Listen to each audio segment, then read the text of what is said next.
Harper Audio presents Wisdom of the Ages, written and read by Wayne W. Dyer.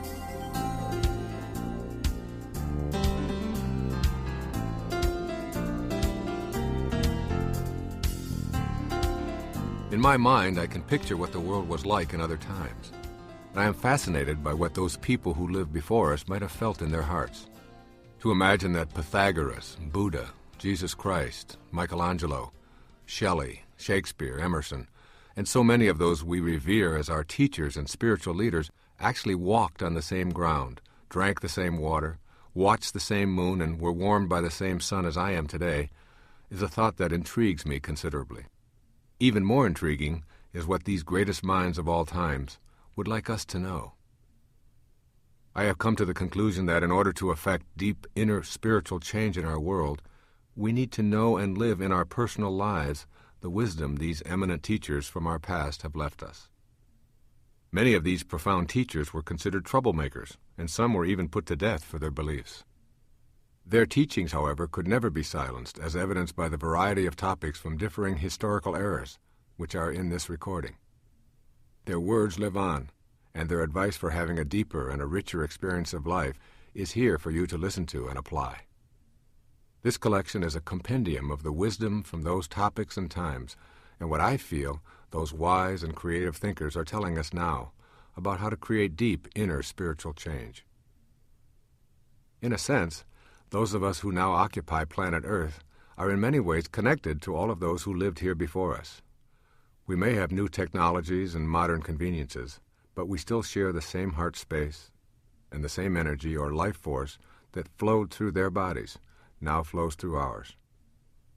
It is to this mind picture and shared energy that this recording is dedicated. What do these ancestral scholars, who we consider to be the wisest and most spiritually advanced, have to say to us today, here and now? Their observations of life's greatest lessons are in the prose, poetry, and speeches which they left for us to read and listen to. Though they lived in a separate time with quite different living conditions, they still speak to you and to me. In essence, these brilliant minds of our past are still with us in the form of their words. I have chosen to highlight many of our ancestral teachers, all of whom command my admiration and respect. They are a diverse group representing ancient, medieval, Renaissance, early modern, and modern times from all around our world. Some lived into their 90s, and others died in their early 20s. Male, female, black, white, Native American, Far Eastern, Middle Eastern, scholars, soldiers, scientists, philosophers, poets, and statesmen, they are here, and they have something to say to you personally. I have chosen each piece in a way that explains how these noble masters' works might benefit you directly, here and now. Each contribution is designed to speak to you personally, with specific suggestions at the end of each short essay as to how you can implement their lessons in your life. It is my intention to provide you with insights from some of our most esteemed teachers that you can apply rather than learning their poetry and prose and passively concluding, well, that's nice for a literature or a humanities class, but that was then, and this is now. I recommend that you listen to each selection with an openness to the idea that these towering minds share the same divinity and life force as you do, and are talking to you directly in their own unique language and art form, and that you are going to apply their wisdom to your life beginning today. When you have completed this recording, use it as a reference guide. If you need a boost in patience or mercy or kindness and meditation or forgiveness or humility and leadership or prayer or anything else covered by our ancestral masters, then listen to that contribution. Work at applying the specific recommendations. Let your life be guided by greatness. To me, this is the way to teach poetry or prose or literature. Let it come alive, let it shimmer in your mind, and then take that inner awakening and put it to work. All of us are deeply grateful to those who make life throb to a swifter, stronger beat. These great teachers from the past have done that for me, and I encourage you to apply this language of the heart from the wisdom of the ages to your life. God bless you. Pythagoras once wrote, "Learn to be silent. Let your quiet mind listen and absorb. And during the 1600s, Blaise Pascal wrote these words: "All man's miseries derive from not being able to sit quietly in a room, alone." This is the only piece in this collection of great contributors in which I have elected to highlight two writers on the same subject. I've selected two men whose lives were separated by over 2 millennia, both of whom in their own times were considered to be the most knowledgeable in the rational fields of mathematics and science. Pythagoras, whose writings influenced the thought of Plato and Aristotle, was a major contributor to the development of both mathematics and Western rational philosophy. Blaise Pascal, a famous French mathematician, physicist, and religious philosopher who lived 22 centuries after Pythagoras, is considered to be one of the original scientific minds. He is responsible for inventing the syringe, the hydraulic press, and the first digital calculator. Keeping in mind the left-brain scientific leanings of these two scientists, listen again to their two quotes. Pascal: "All man's miseries derive from not being able to sit quietly in a room, alone." Pythagoras: "Learn to be silent. Let your quiet mind listen and absorb." They both speak to the importance of silence and the value of meditation in your life, whether you are an accountant or an avatar. They send us a valuable message about a way of being in life that is not popularly encouraged in our culture. This is that there is tremendous value in creating alone time in your life that is spent in silence. If you want to shed your miseries, learn to silently sit in a room alone and meditate. It has been estimated that the average person has 60,000 separate thoughts each and every day. The problem with this is that we have the same 60,000 thoughts today that we had yesterday, and will repeat them again tomorrow. Learning to be quiet and meditate involves figuring out a way to enter the spaces between your thoughts, or the gap, as I call it. In this silent, empty space between your thoughts, you can find a sense of total peace in a realm that is ordinarily unknowable. Here, any illusion of your separateness is shattered. Most of us have minds that race full speed day and night. Our thoughts are a hodgepodge of continuous dialogue about schedules, money worries, sexual fantasies, grocery lists, drapery problems, concerns about the children, vacation plans, and on like a merry-go-round that never stops. Those 60,000 thoughts are usually about ordinary daily activities and create a mental pattern which leaves no space for silence. This pattern reinforces our cultural belief that all gaps in conversation need to be filled quickly. For many, silence represents an embarrassment and a social defect.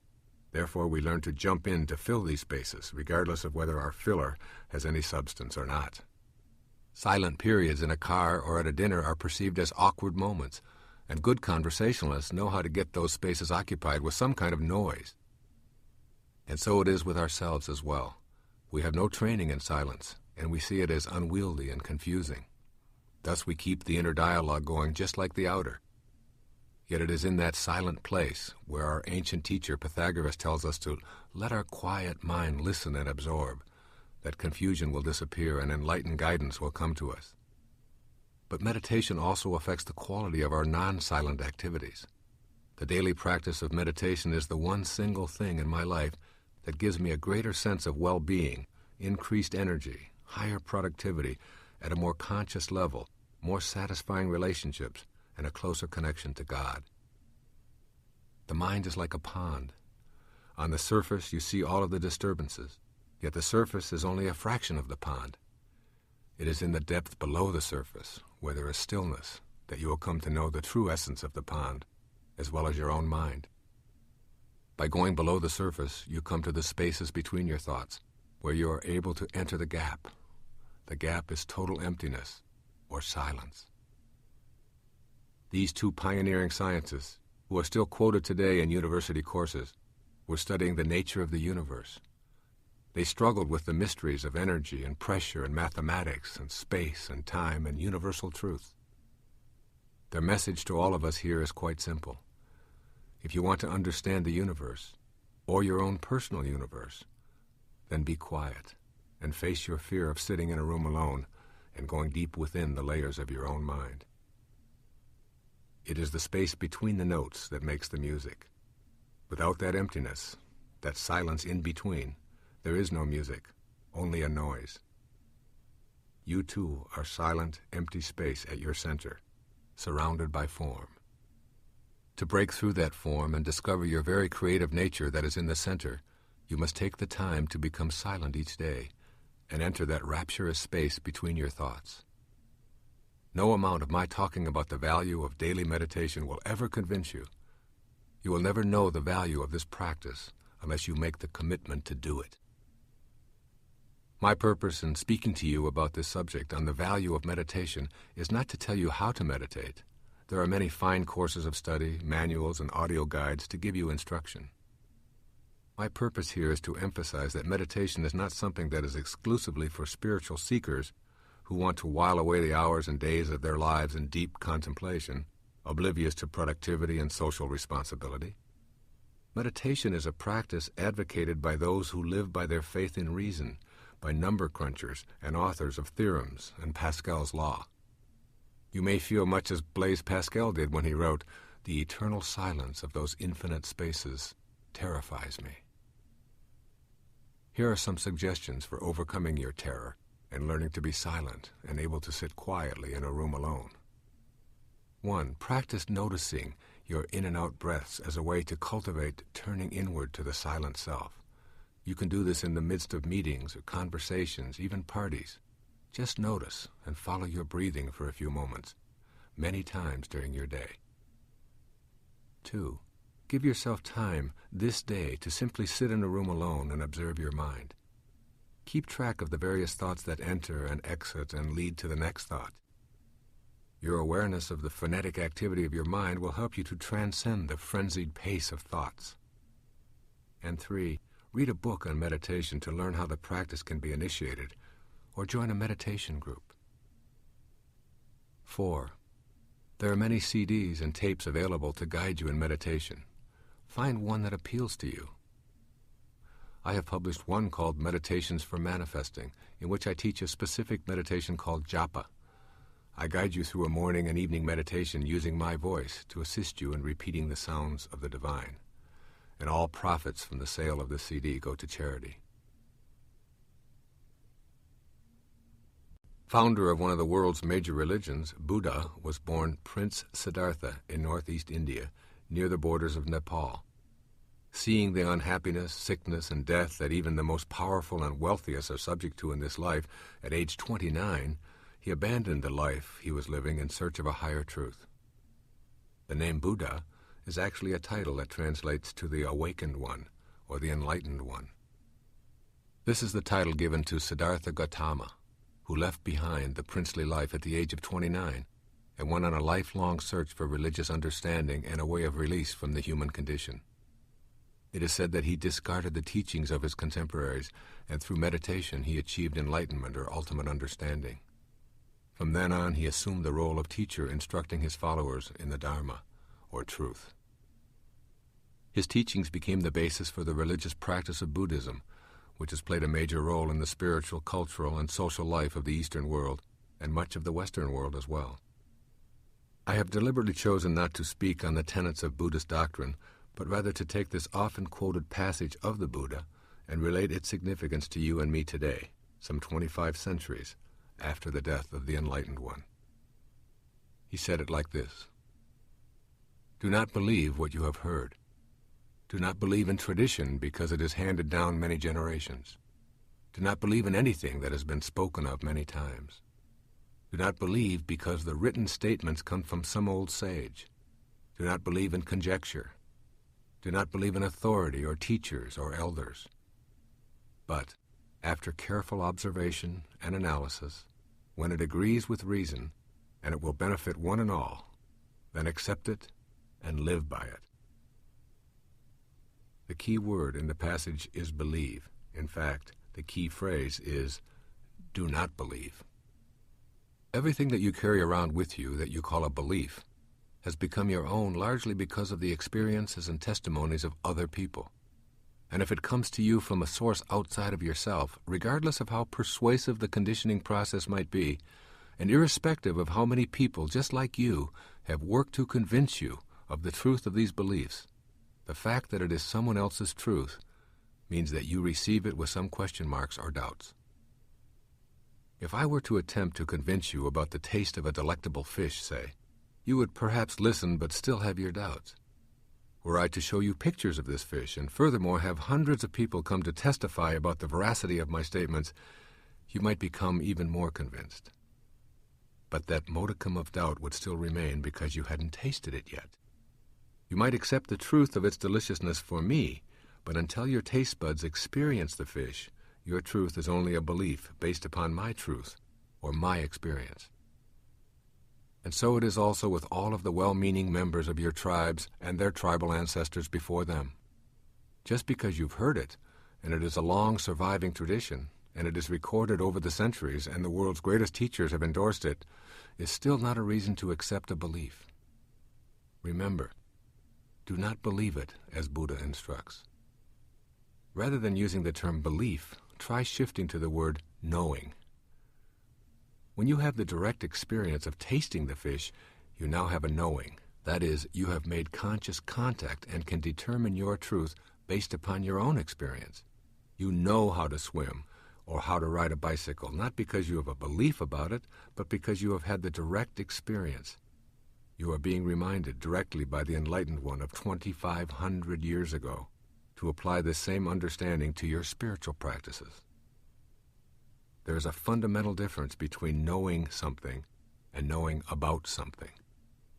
Knowing about something is another term for belief. Knowing is a term reserved exclusively for direct experience. The Buddha offers you some great advice, and you can see that his conclusion is devoid of the word believe. He says, when it agrees with reason, that is, when you know it to be true based on your own observation and experience, and it is beneficial to one and all, then and only then, live by it. Throughout this recording, I offer you a summation of some of the most famous and creative genius minds of all times. I encourage you to do the same thing with all of the words that have come to you from beyond this contemporary world as with the words that have been handed down many generations. First and foremost, try the advice in this recording.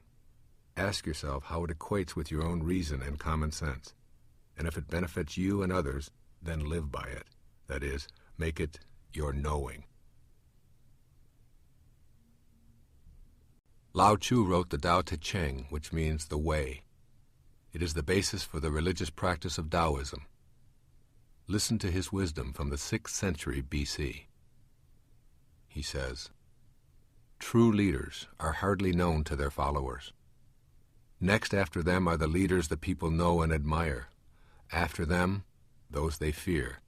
After them, those they despise. To give no trust is to get no trust. When the work's done right, with no fuss or boasting, ordinary people say, 'Oh, we did it ourselves.'" I am frequently amazed at how many contemporary politicians refer to themselves as our leaders by virtue of the fact that they hold public office. Historically, it is clear that public office holders are seldom the true leaders causing change. For instance, who were the leaders of the Renaissance? Were they the public office holders? Were the leaders the mayors, governors, and presidents of the European capitals? No, indeed. The leaders were the artisans, writers, and musicians who listened to their hearts and souls and expressed what they heard, leading others to discover a resonating voice within themselves. Ultimately, the entire world listened with a new awareness, which was responsible for the triumph of human dignity over tyranny. True leaders are rarely the officials who are addressed by a title. Consider what titles you are known by and how you attempt to live up to them. You may carry the title of mother or father, which is an awesome responsibility. When your advice is sought because the children see you as a leader in the family, keep in mind that what you truly want them to be able to say is, "I did it myself," rather than give you credit. Seek to enhance your leadership qualities by being constantly alert to the mistake of thinking that your title makes you a leader. True leaders are not known by titles. It is ego who loves titles. Helping others to become leaders while exercising your own true leadership qualities means having to work hard at suspending ego's influence. True leaders enjoy the trust of others, which is very different than enjoying the perks and flattery and power that ego insists are the signs of being a leader. You need to give trust to others in order to receive that trust. Notice the times that you are inclined to insist that others do it your way or take the highway. Lao Tzu tells us that the leader with this attitude is the least effective and most despised. Your leadership style may tend to create fear with statements like, "I'll punish you if you don't do it my way." Lao Tzu tells us that fear-based leaders are poorly qualified to genuinely lead. The leader whose motivation is to bask in admiration, according to Lao Tzu, is still not a master at leading. This style might say, "I'll give you a reward if you do it the way I want you to." The true leader acts in such a way as to be hardly known in the entire process. This leader offers trust, encouragement, and congratulations as others find their own way. When our lawmakers tell us what we need, or use scare tactics to predict dire consequences, or attempt to get us to act out of admiration for their leadership, they are not true leaders. To qualify as true leaders, they must silence themselves and hear the populace express, "Yes, we created this great economy ourselves." And so it is with you also. To be a true leader in your own life and in the lives of others, practice resisting the need to be recognized. Lead unobtrusively, offering trust whenever possible. Gently smile at your ego's desire to take credit and silently acknowledge your true leadership when you hear others say, "Oh yes, we did that ourselves." Here are a few suggestions for applying the wisdom of Lao Tzu. 1. Before acting, stop and ask yourself if what you are about to say is going to create hate or fear or admiration or self-awareness. Then choose to nurture self-awareness. 2. Act on your desire to be a true leader by being as quietly effective as possible. Catch someone doing something right. And finally, become aware that it is the ego part of you that is suggesting you are a failure. Rather than seeing yourself as a failure when no credit comes your way, remind yourself that you have succeeded as a leader and good-naturedly let your ego know that this is the way to successful leadership. Confucius was a Chinese teacher and philosopher whose philosophy strongly influenced Chinese life and culture for over 2,000 years. He had this to say about patience. Do not be desirous of having things done quickly. Do not look at small advantages. Desire to have things done quickly prevents their being done thoroughly. Looking at small advantages prevents great affairs from being accomplished. I have this quote of the ancient Chinese teacher and philosopher Confucius pasted above my typewriter as a gentle daily reminder to not do anything that will prevent great affairs from being accomplished. It seems to me that we have a great deal to learn from our nature about how we hinder our greatness. Yet it is our nature that we often ignore in favor of what our mind tells us is the way things ought to be. Patience is a key ingredient in the process of the natural world and in our personal world. For instance, if I scrape my arm or break a bone, the healing process proceeds precisely at its own pace, independent of any opinion I might have about it. That is the natural world at work. My desire to have it fixed quickly is of absolutely no consequence. If I imply that impatience of my personal world, I will prevent it from healing thoroughly, as Confucius advised over 25 centuries ago. Shakespeare's observation matches the wisdom of this ancient Chinese predecessor when Shakespeare wrote, "How poor are they that have not patience? What wound did ever heal but by degree?" When I was a child, I remember planting some radish seeds at springtime. When early summer arrived, I noticed green leafy shoots protruding above the ground, and I watched them grow a bit taller each day, and finally I couldn't stand it any longer, and I began to tug at those radish shoots, trying to get them to grow faster. I had not yet learned that nature reveals her secrets on her own time schedule.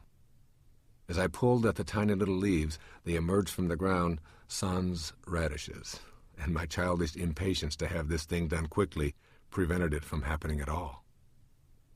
Now, when I am asked if I am disappointed because one of my books did not appear on a bestseller list as my earlier books did, I think of this observation of the wise Chinese sage: great things have no fear of time. What a compliment it is to the genius of Confucius that his words are still being quoted and his knowledge still applied 2,500 years after his departure. I too write for those souls who have yet to materialize, and if that means sacrificing the small advantage of a position of prestige on a list somewhere today, my impatient ego may be puzzled, but I am content. Impatience breeds fear and stress and discouragement. Patience manifests in confidence, decisiveness, and a feeling of peaceful satisfaction. As you look at your own life, examine how frequently you demand an immediate indicator of success for yourself and others, and attempt instead to see the larger picture. When you are on purpose and see the larger picture, you are able to let go of an inclination to seek validation in the form of merit badges and immediate applause. The author of the Yoga Sutras, Patanjali, lived in India probably 1 to 3 centuries ago and is considered to be the person who established the tradition of meditation. He has been described as a mathematician of mysticism and an Einstein in the world of the Buddhas. About inspiration, he has this to say: when you are inspired by some great purpose, some extraordinary project, all your thoughts break their bonds. Your mind transcends limitations. Your consciousness expands in every direction, and you find yourself in a new, great, and wonderful world. Dormant forces, faculties, and talents become alive, and you discover yourself to be a greater person by far than you ever dreamed yourself to be. In the 2nd century before Christ, a man considered to be a saint by his people wrote a Hindu classic titled Yoga Sutras under the pseudonym Patanjali. In this particular book, he laid out in 4 volumes a categorization of yogic thought. His treatises inform readers about samadhi, the practice of yoga, psychic power, and liberation. The words of this mystic and the sutras or methods he offered on how to know God and how to achieve a heightened level of awareness are considered by many to be the original foundation for building a spiritual base and liberating oneself from the limitations of the body and the ego. I have selected this particular passage of Patanjali because I believe it expresses a universal truth across the miles and eons of time. He explains that when we become truly inspired by something that we consider to be extraordinary, then truly extraordinary things will begin to happen for us, particularly in our thought processes. Somehow, when we become intensely involved in what we truly love to do, our thoughts begin to change, and they lose that quality of feeling limited in any way. From my own personal experience, I know that I feel most on purpose in my life when I am speaking to an audience and when I am writing. I have a deep sense of being used in some way at those moments, as if it isn't really this physical body called Wayne Dyer that is producing the talk or the book. In those moments, I notice that my mind does not contemplate the concept of limitation. I know that I am not alone, and that divine guidance is with me, and I speak or write effortlessly. It seems to me that the body and the mind are in a state of harmony during these moments. Some have called this state flow, others peak experience. Patanjali describes it as your consciousness expands in every direction, and you find yourself in a new, great, and wonderful world. As you listen to these words, keep in mind the timelessness of this advice. Even those living in pre-modern times knew the significance of being on purpose in life. At the moments of peak experience, these inspired moments of feeling at one with God and the entire universe, you experience life as truly wonderful. This occurs when you are involved at a level that is called inspirational. Your attention is not on what is wrong or missing, but on that balanced feeling that comes from being in spirit. You are co-creating with spirit. Patanjali then speaks of what I consider to be the most phenomenal aspect of being in this state of inspirational grace. Dormant forces, faculties, and talents become alive, he tells us. This means that many of the things which we thought were outside of our power to manifest awaken within us. I have found that when I am truly inspired in some extraordinary project, I forget about fatigue, despite an absence of sleep. I find that I don't think about being hungry, and in fact my body just seems to cease all of its incessant demands and shifts into a state of moving me through my work effortlessly. Jet lag disappears when I am centered in my activity, despite crossing 8 or 9 time zones in a single day. I think the use of the term dormant forces is very critical here. When you're in that centered state of purpose, you activate forces in the universe that previously were out of your range. What you need will show up. The right person will be there on time. The phone call that you wanted will come. The missing pieces will be brought to you. You begin to manage the coincidences of your life, which sounds paradoxical. But when you enlist spirit by being inspired, the ancient Zen proverb applies. When the student is ready, the teacher will appear. Inside of you is a greater person that you may ever have dreamed of. Patanjali suggests that that person emerges when you are inspired by the extraordinary. Keep in mind that your job here is not to ask how, but instead to say yes. Open yourself to the ideas presented in this passage. Ask yourself, when do I feel most fulfilled? When do I feel extraordinary and like a great person? Whatever the answer to those questions, you will find that it has something to do with serving your fellow man, serving your planet, or your universe, or serving God.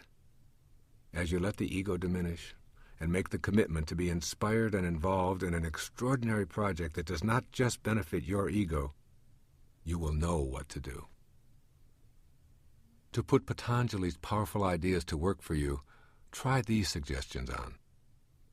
1. Record in some form the activities of your life in which you feel most in spirit, that is, inspired. Don't judge them as being too insignificant or without value. If it's playing with babies, or gardening, or tinkering with your automobile, or singing, or meditating, simply keep a log of these activities. Then 2. Use the above-mentioned inventory to see who out there in the world is actually making a living doing these things every day. Whatever you love can be turned into an extraordinary project to expand your consciousness in every direction. Mobilize new forces and talents in yourself that send you the message that you are a much greater person than you ever imagined yourself to be. And 3, listen only to the voice within you that beckons you to that extraordinary activity. Filter out advice from those who are telling you what they think you should be doing with your life. The key is to become inspired from within, not from without. And 4, remember the words of Emerson as you break the bondage of your conditioned way of thinking about yourself and your life's purpose. The measure of mental health is the disposition to find good everywhere. Try it and see how those faculties and talents come alive. Roman orator, statesman, and man of letters, Cicero was Rome's greatest orator and its most articulate philosopher. The last years of Republican Rome are often referred to as the Age of Cicero. Listen to his list of the 6 mistakes of man. 1. The illusion that personal gain is made up of crushing others. 2. The tendency to worry about things that cannot be changed or corrected. 3. Insisting that a thing is impossible because we cannot accomplish it. 4. Refusing to set aside trivial preferences. 5. Neglecting development and refinement of the mind and not acquiring the habit of reading and study. And 6. Attempting to compel others to believe and live as we do. You know, it absolutely amazes me when I consider that over 2,000 years ago our ancestors were speaking and writing of the identical concerns we all share today. Cicero was once called the father of his country. He was a brilliant orator, a lawyer, statesman, a writer, a poet, a critic, and a philosopher who lived in the immediate century before the birth of Christ and was momentously involved in all of the conflicts that occurred between Pompey, Caesar, Brutus, and many of the other historical characters and events that made up ancient Roman history. He had a brilliant and long political career and was also an established writer whose work was considered to be the most influential of its time. In those days, however, dissidents were not treated kindly. Cicero was executed in 43 B.C. His head and hands were displayed on the speaker's platform at the Forum in Rome. In one of his most memorable treatises, Cicero outlined the 6 mistakes of man as he saw them evidenced in ancient Rome. 20 centuries later, I repeat them here with a brief commentary. Mistake number 1, the illusion that personal gain is made up of crushing others. Think about this. There are 2 ways to have the tallest building in town. One way is to go about crushing everyone else's building, but this method seldom works for long because those having their buildings leveled will eventually come back to haunt the crusher. The second way is to work on your own building and watch it grow. And so it is in politics, business, and our own individual lives. Mistake number 2, the tendency to worry about things that cannot be changed or corrected. Apparently, people spent their energies worrying about things they had no control over in the ancient world, and little has changed since. One of my teachers put it to me quite succinctly. He said, first, it makes no sense to worry about the things you have no control over, because if you have no control over them, it makes no sense to worry about them. And second, it makes no sense to worry about the things you do have control over, because if you have control over it, it makes no sense to worry about it. And there goes everything that it is possible to worry about. Either you have control or you don't, and either way, worry is a huge mistake. Mistake number 3, insisting that a thing is impossible because we cannot accomplish it. Too often we jump to the conclusion that something is impossible simply because we cannot see the solution. I've heard many people tell me that angels and reincarnation, soul travel, communication with the deceased, travel at the speed of light, miraculous spontaneous healings, and so on, are all impossibilities, simply because they cannot conceive of such ideas. I wonder how many of Cicero's contemporaries could foresee telephones and fax machines, computers, automobiles, airplanes, missiles, electricity, running water, remote controls, walking on the moon, and so many of the things we take for granted today. A good motto is, no one knows enough to be a pessimist. What we can't fathom today will be the accepted reality of those who reside here 2,000 years into the future. Mistake number 4, refusing to set aside trivial preferences. So many of us major in minor subjects as our way of life. We allow our precious life energies to be spent on what others think of us, petty concerns about appearance, or what labels we are wearing. We consume our lives in anguish over squabbles with family or co-workers. Ego becomes the driving force of our lives, with our self-importance persistently taking center stage. We see hunger and starvation on our planet, but become impatient when we must wait 5 extra minutes for a table in a restaurant, where half of the food will be discarded as garbage. We hear about children maimed and killed by guns and gunmen by the thousands, yet we accept it as a condition that we can do nothing about. In our personal lives, too many of us believe that we are unable to make a difference on the larger issues. Mistake number 5, neglecting development and refinement of the mind and not acquiring the habit of reading and study. It seems that when we finish our formal schooling, we've completed our development of the mind. We have adopted the credo of reading and studying for the purpose of taking the examination and earning our merit badge in the form of a diploma or an advanced degree. Once the certificate is in hand, the need to study and refine the mind is terminated. Cicero must have noticed this same tendency among his fellow Roman citizens, and he warned them that it could predict the downfall of their empire, and so it came to pass. Our lives are greatly enriched when we immerse ourselves in literature and spiritual writing, not because we're going to be tested, but purely for the sake of personal enrichment. You will find that daily reading and study provide you with a deeper and a richer experience of life in all ways. This is particularly gratifying when you know that you're doing it out of choice, rather than as an assignment. And mistake number 6, attempting to compel others to believe and live as we do. Too often we feel victimized by those who are imposing upon us their views of what we should be doing and how we should be living. The result is a high state of tension and resentment. No one wants to be told how to live or what to do. One of the specific traits of highly functioning people is that they have no desire or investment in controlling other people. We need to remind ourselves of this truth and take the advice of Voltaire in his last line of Candide. Learn to cultivate your own garden. If others want to grow cabbage and you choose to grow corn, then so be it. Yet there is this propensity to peer into the lives of others and insist that they believe and care in the same way we do. It is a common mistake of families to impose their will on everyone else in the unit. It is also a common mistake of government officials who are determining what is best for everyone. From ancient Rome, Cicero, the great statesman, orator, writer, and philosopher, gives us all a lesson in living. Don't make these same mistakes that mankind has been making throughout the centuries. Instead, vow to eliminate them from your life, one day at a time.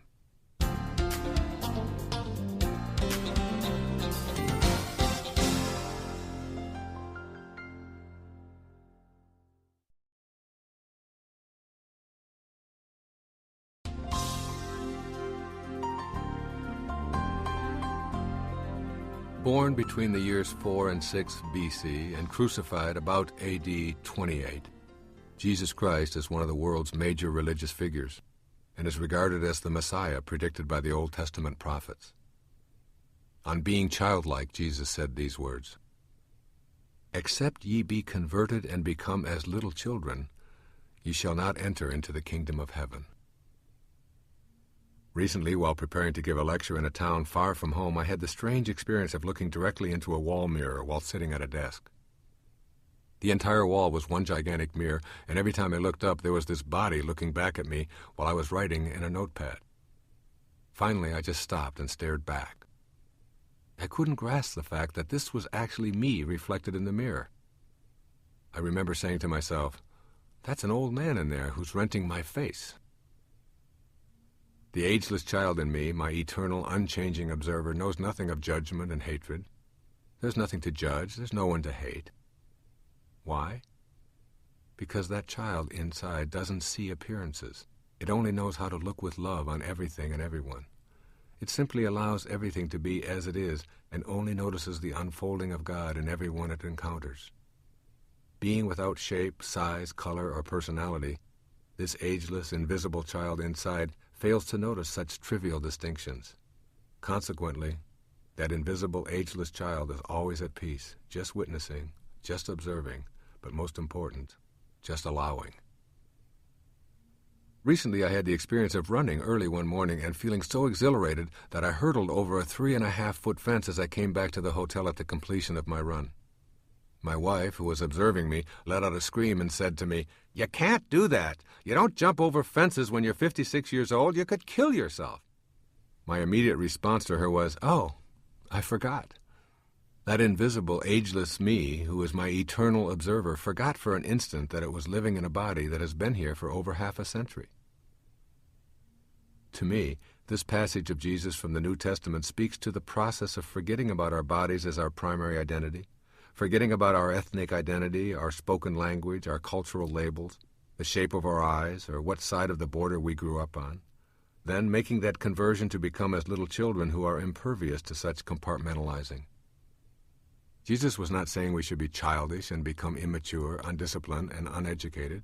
Instead, he was referring to being childlike, which is non-judgmental, loving, accepting, and incapable of placing labels on anyone or anything. When we are able to be as little children, we realize that in every adult there is a child who desperately wants to be known. It is the child who is full and the adult who is usually empty. The fullness of the child is evident in peace, love, non-judgment, and allowing. The emptiness of the adult reveals itself in fear, anxiety, prejudgment, and fighting. Enlightenment can be seen as a process of remembering that in the heart of a little child there is purity, and it is this pure divine love and acceptance that is the ticket to the kingdom of heaven. Make it one of your goals in life to be more childlike in everything you do. The quality that we apply to geniuses is the equivalent of the inquisitiveness of a child. Geniuses and children share a willingness to explore without thoughts of failure or worries about criticism. Italian painter, sculptor, architect, musician, engineer, mathematician, and scientist, Leonardo da Vinci was one of the greatest intellects in the history of mankind. He had this to say about balance. Every now and then go away. Have a little relaxation, for when you come back to your work, your judgment will be surer. since to remain constantly at work will cause you to lose power of judgment. Go some distance away because the work appears smaller and more of it can be taken in at a glance, and a lack of harmony or proportion is more readily seen. When a man such as Leonardo da Vinci gives advice, I, for one, am willing to listen with fixed attention. He has been called by many historians the man with the most inquiring mind of all time. Now that's quite a compliment. His accomplishments were prodigious, and he is often credited with being the initiator of the Renaissance, which moved man out of the Dark Ages. Leonardo saw mystery everywhere and delved deep to understand it. He studied the earth, sky, and the heavens. He recorded the movement of stars and drew up plans for flying machines 400 years before the first airplane. He was an architect and a consummate artist who plunged into the study of nature and human personality.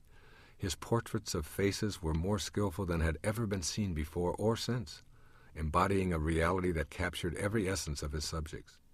His The Last Supper has had volumes of books written on the magnificence of this one painting alone. There was no subject that escaped Leonardo's inquiry, and in his advice regarding balance, he offers you a tool for your own creative outlets as well. It seems to me that highly productive people have a great sense of balance and harmony in their lives. They are thoroughly familiar with pacing and knowing when to retreat and clear their heads of the immediate concerns. The key word here is balance. To avoid being consumed by anything, you must be able to walk away from it. In the process of walking away, you begin to see your work or your family or your project from a perspective that appears smaller, according to Leonardo. The great Renaissance master is telling us to let go, relax, don't try so hard, remove the struggle and allow our natural divine guidance to assist us. He says, have a little relaxation, for when you come back to your work, your judgment will be surer. One way to do this in today's world is to learn to meditate before you undertake any serious pursuit, be it a plan for a business meeting, a job interview, giving a lecture, or painting a portrait. The very act of allowing yourself to go into a meditative state will improve your efficiency enormously. In the past 10 years, I have never gone before an audience without first spending a minimum of an hour, usually more, alone in a state of meditation. What I find in that state, particularly when I emerge from my relaxing meditation, is that I can walk out on the stage or pick up my pen with a sense of confidence that I am connected to a higher part of myself that knows no fear. I become an observer of myself doing the work, and everything seems to flow as if the hand of God is guiding my tongue or my pen. In the process of getting some distance between yourself and your work and relaxing into that space, you are inviting divine intervention into your activity. The less stress you place on yourself to accomplish or complete ironically seems to give you the power to do just that. Balance is what Leonardo da Vinci encouraged us to have in our life, regardless of our pursuits. By all means, get involved in your activities, but try to enjoy them for what they are, rather than the final outcome. Italian painter, sculptor, architect, and poet, this Renaissance artist, Michelangelo Buonarroti, is an outstanding figure in the history of the visual arts. Listen to these words he wrote in the 16th century. The greater danger for most of us is not that our aim is too high and we miss it, but that it is too low and we reach it. One of the more frequent criticisms I have received is that I offer far too much hope for people in dire circumstances and that this could be a dangerous thing. Despite this kind of fault-finding, I am still at a loss as to how having too much hope could be a dangerous thing. When people tell me of a medical diagnosis which implies no cure being possible, I encourage them to shift their aim to a completely opposite outcome. I talk frequently about the law which has allowed any miracle that has ever occurred since the inception of time to take place. I explain that this law has never been repealed and is still on the books. I cite cases of people who were told to go home and wait to die, who were given 6 months to live, and who freed themselves of their illnesses and their diagnoses. I receive mail every day from people who refuse to listen to the low aims and the low hopes that others have had for them, describing how grateful they were for a message of hope in difficult times. I believe that Michelangelo, who lived a few days shy of 89 years, still sculpting, painting, writing, and designing, in an age when 90 was about 60 years beyond normal life expectancy, was speaking to this idea of having very high hopes and aims in this famous quotation of his.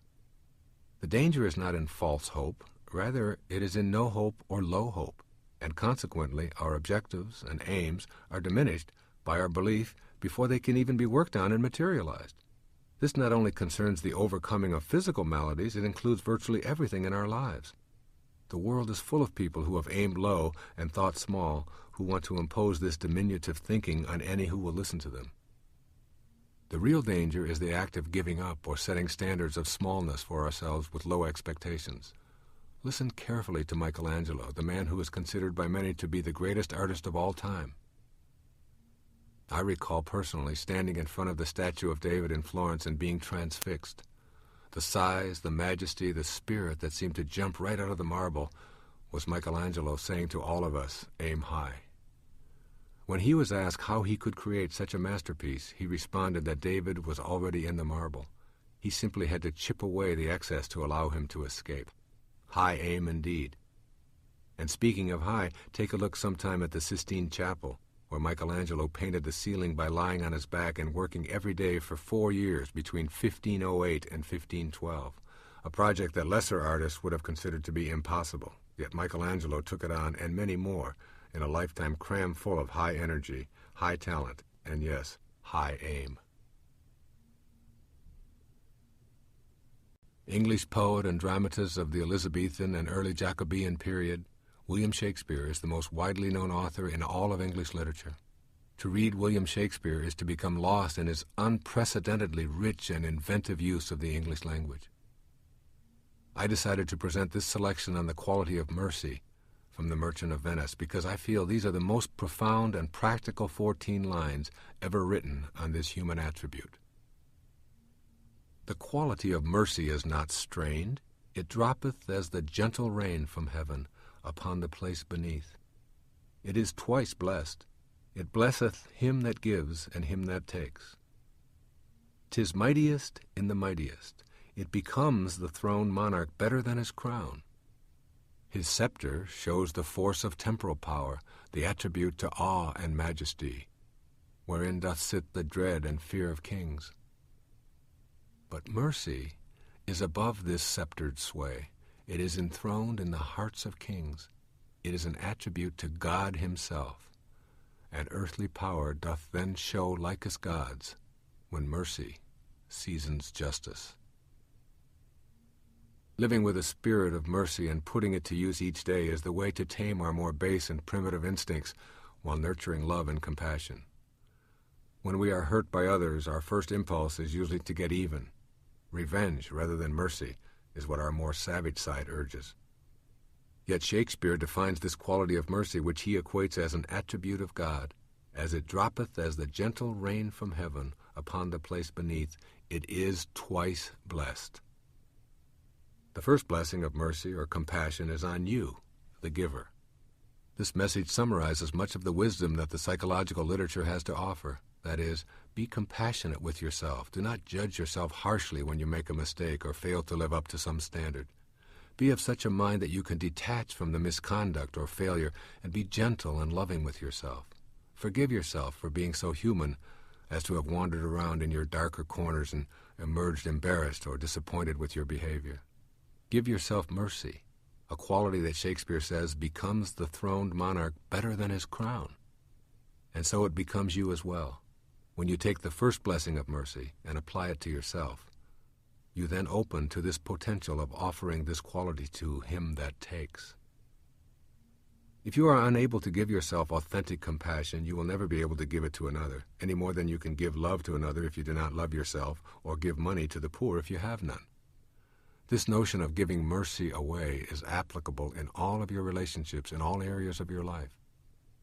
Offering compassion to those who have harmed or disappointed you is not a case for being a victim.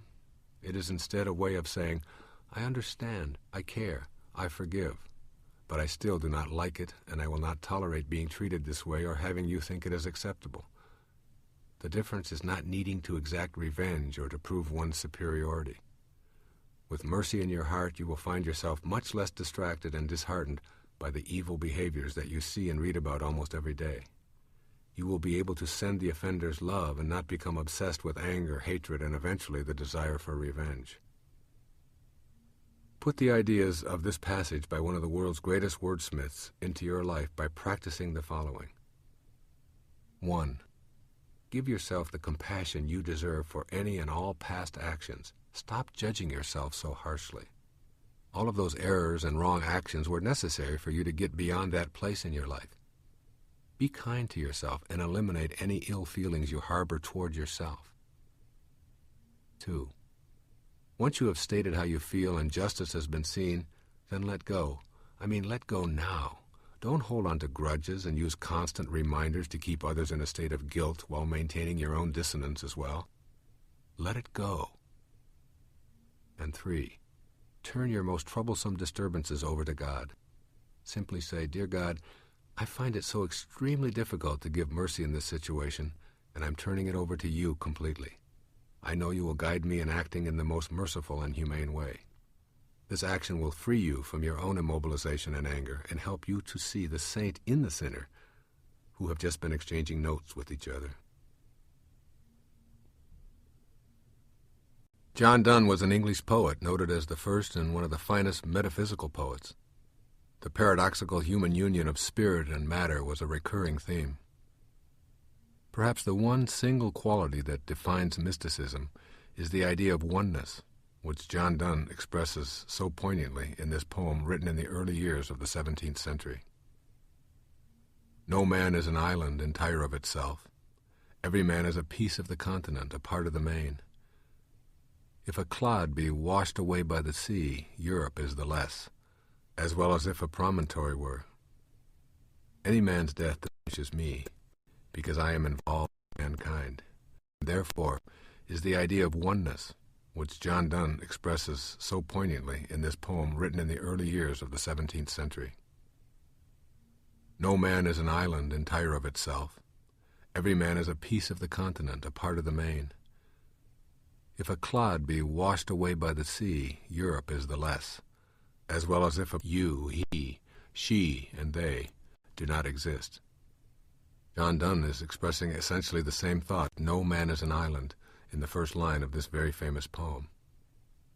In order to reach a higher state of awareness and bliss in our lives, we must understand the truth of that first line. That can only happen when our ego mind gets the message.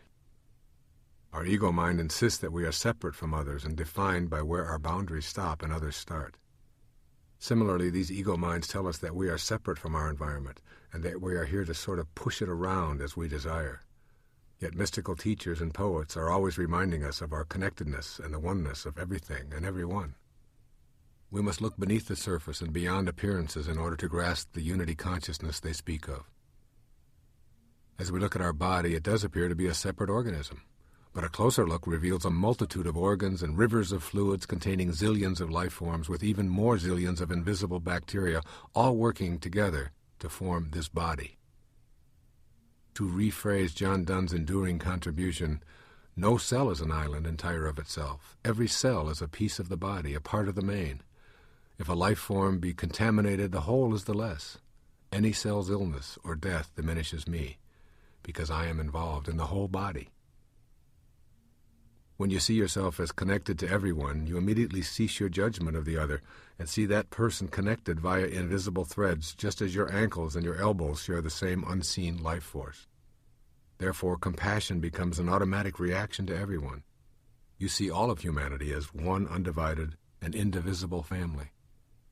Once you can view all others as family members rather than competitors or traitors, you will reach out with love rather than with a weapon of defense or destruction.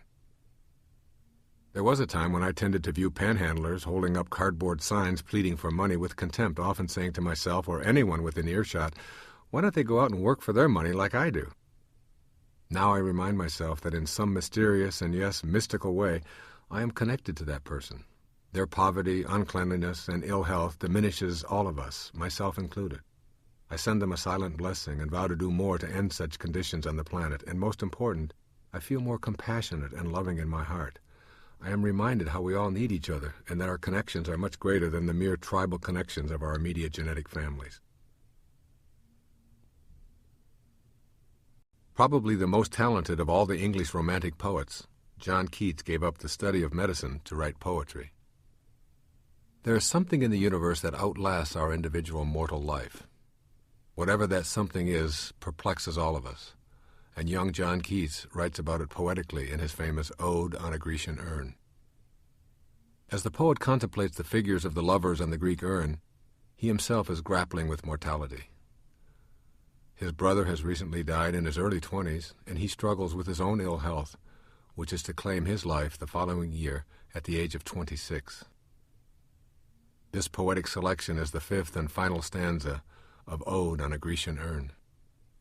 It concludes with two lines that summarize an approach to living that is transcendent and speaks to your own source of true happiness. Ode on a Grecian Urn.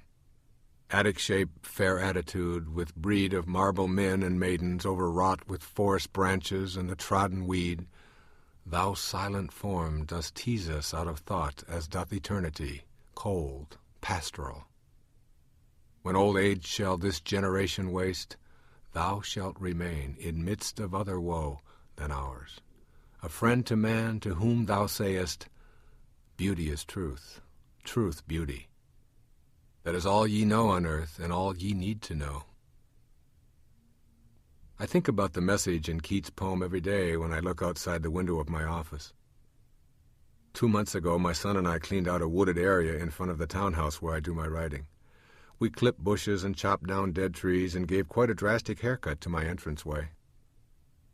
Right in front of my window, we left what appeared to be a dead, thin tree trunk with discolored bark standing about 3 feet high. We decided to dig it out the following day, since we didn't have a shovel handy. One thing led to another, and I had to leave town on a lecture tour, and we ignored the dead stick in the ground. When I returned, I noticed some green leaves sprouting from this dried-up protrusion, and I decided to forego the shovel. Today, as I look out my window, there are thousands of buds, green branches, and leaves covering the top of the dead stick in the ground. It's a beautiful sight to see. The life force, invisible to my eye, is the eternity that Keats refers to when he writes, "When old age shall this generation waste, thou shalt remain in midst of other woe." And yes, this thou is a friend to all of us who says, beauty is truth, truth beauty. That is all ye know on earth and all ye need to know. So what is your truth? First and most important, your truth is what is real for you. And what is real is what you experience with emotion or feeling. Thus, if you feel it, know it, and experience it, it is more than true. It is beauty made manifest. Your feelings of accomplishment are true and beautiful. Your appreciation of a loved one is true and beautiful. Your inspirations are true and thus beauteous. This invisible, eternal spark of life that Keats says is a friend to man is providing you with your truth. In my heart, I know that if we paved the entire surface of the planet, that thou that Keats refers to would cause a blade of grass to shoot up through the pavement. The eternal thou would spring up once again in bloom and beauty. It cannot be stopped. And that is the truth. It is also your truth. To paraphrase Keats, that on earth is all ye need to know. When a heart opens to the expression of truth as beauty, death of one of mankind's most troublesome enigmas is solved.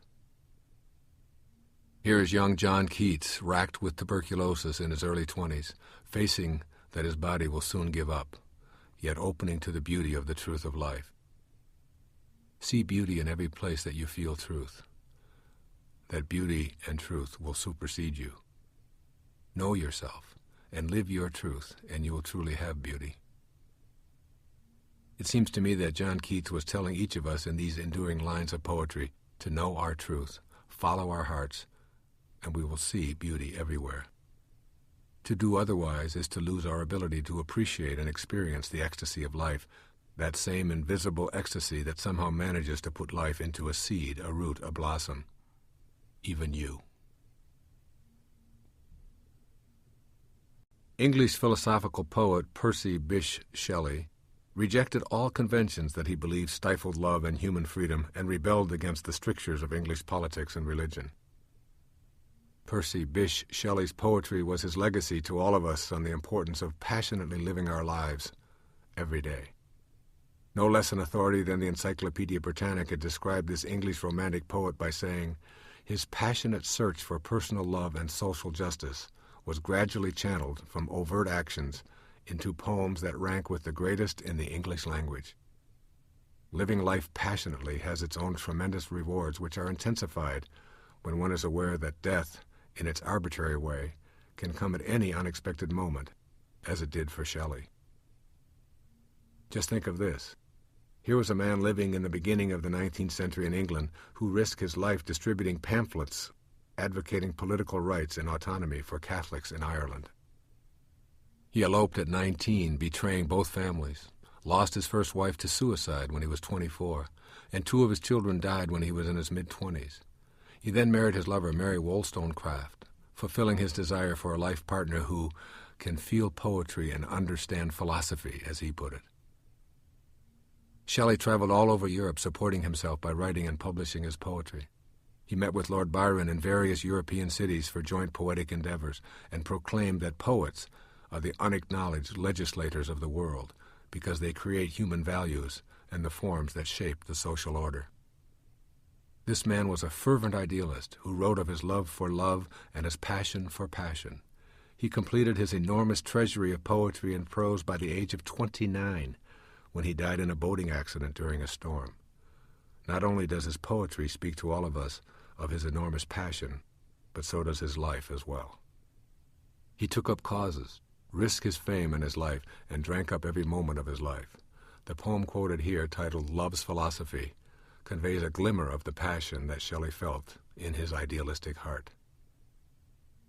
The fountains mingle with the river, and the rivers with the ocean.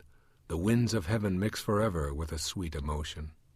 Nothing in the world is single, all things by a law divine, in one spirit meet and mingle.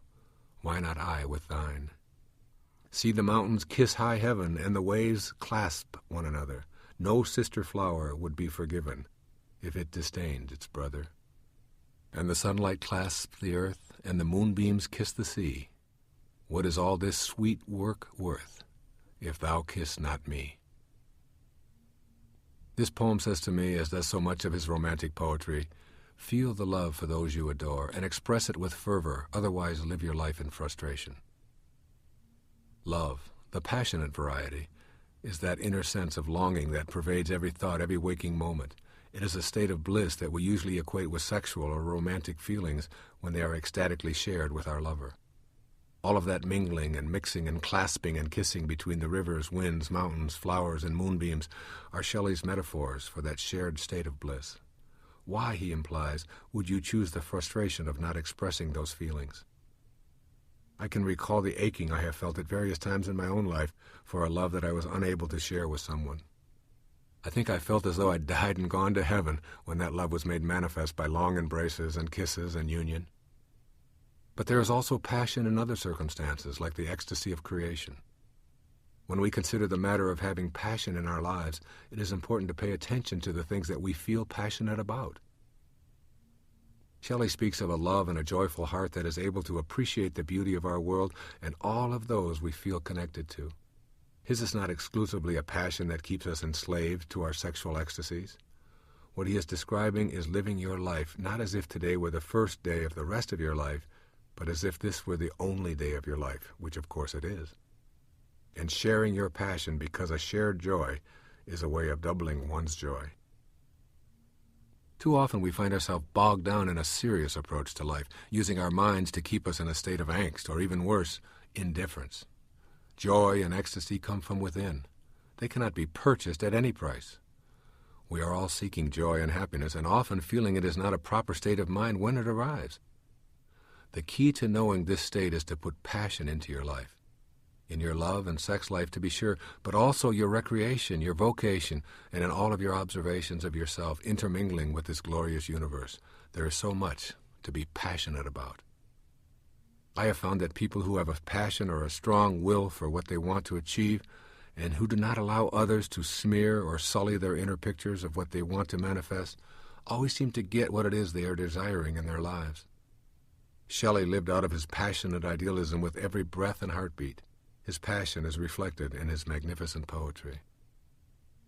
To put this passion to work into your own life, first, know that you are a part of a joyful universe, Allow your romantic, ecstatic, joyful emotions to appear more frequently in your daily life.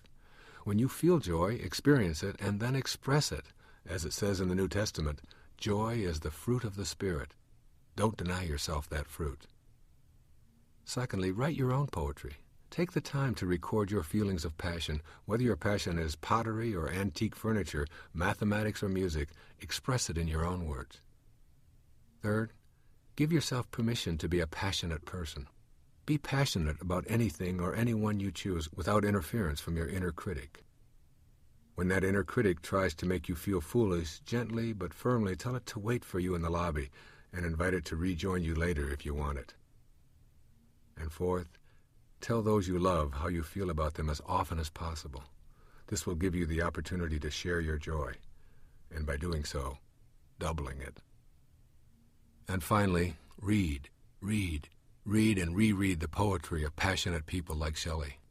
Try to feel their heart beating with yours. Imagine yourself seeing and feeling what they saw before you even arrived on this planet. William Blake is one of my heroes.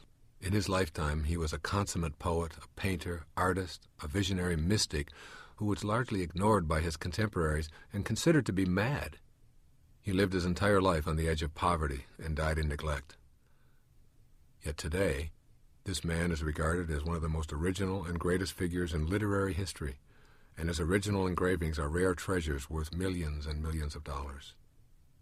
I have devoured his epic poems and quoted him extensively in my lifetime, and deciding what contribution of his to include in this collection has been a considerable challenge. His most famous words are the opening lines in Allegories of Innocence, written in 1803. To see a world in a grain of sand and a heaven in a wild flower, hold infinity in the palm of your hand and eternity in an hour, speaks to Blake's preoccupation with the power of the mind to perceive God, or the infinite, the value of our imagination, and the oneness of the universe. I have spoken elsewhere in this collection on these themes, and so I have chosen A Poison Tree as another great example of what this madman genius, in quotes, offers you and me today.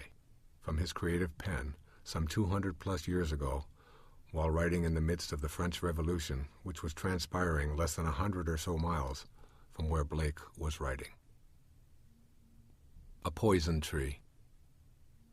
I was angry with my friend. I told my wrath did end. I was angry with my foe. I told it not. My wrath did grow. And I watered it in fears night and morning with my tears, and I sunned it with smiles and with soft, deceitful wiles. And it grew both day and night till it bore an apple bright, and my foe beheld it shine, and he knew that it was mine. And into my garden stole when the night had veiled the pole. In the morning glad I see my foe outstretched beneath the tree. A poison tree is a very basic message for maintaining loving relationships through communication. The key thought here is to communicate. I was angry with my friend. I told my wrath did end. Such a simple way to express a profound truth.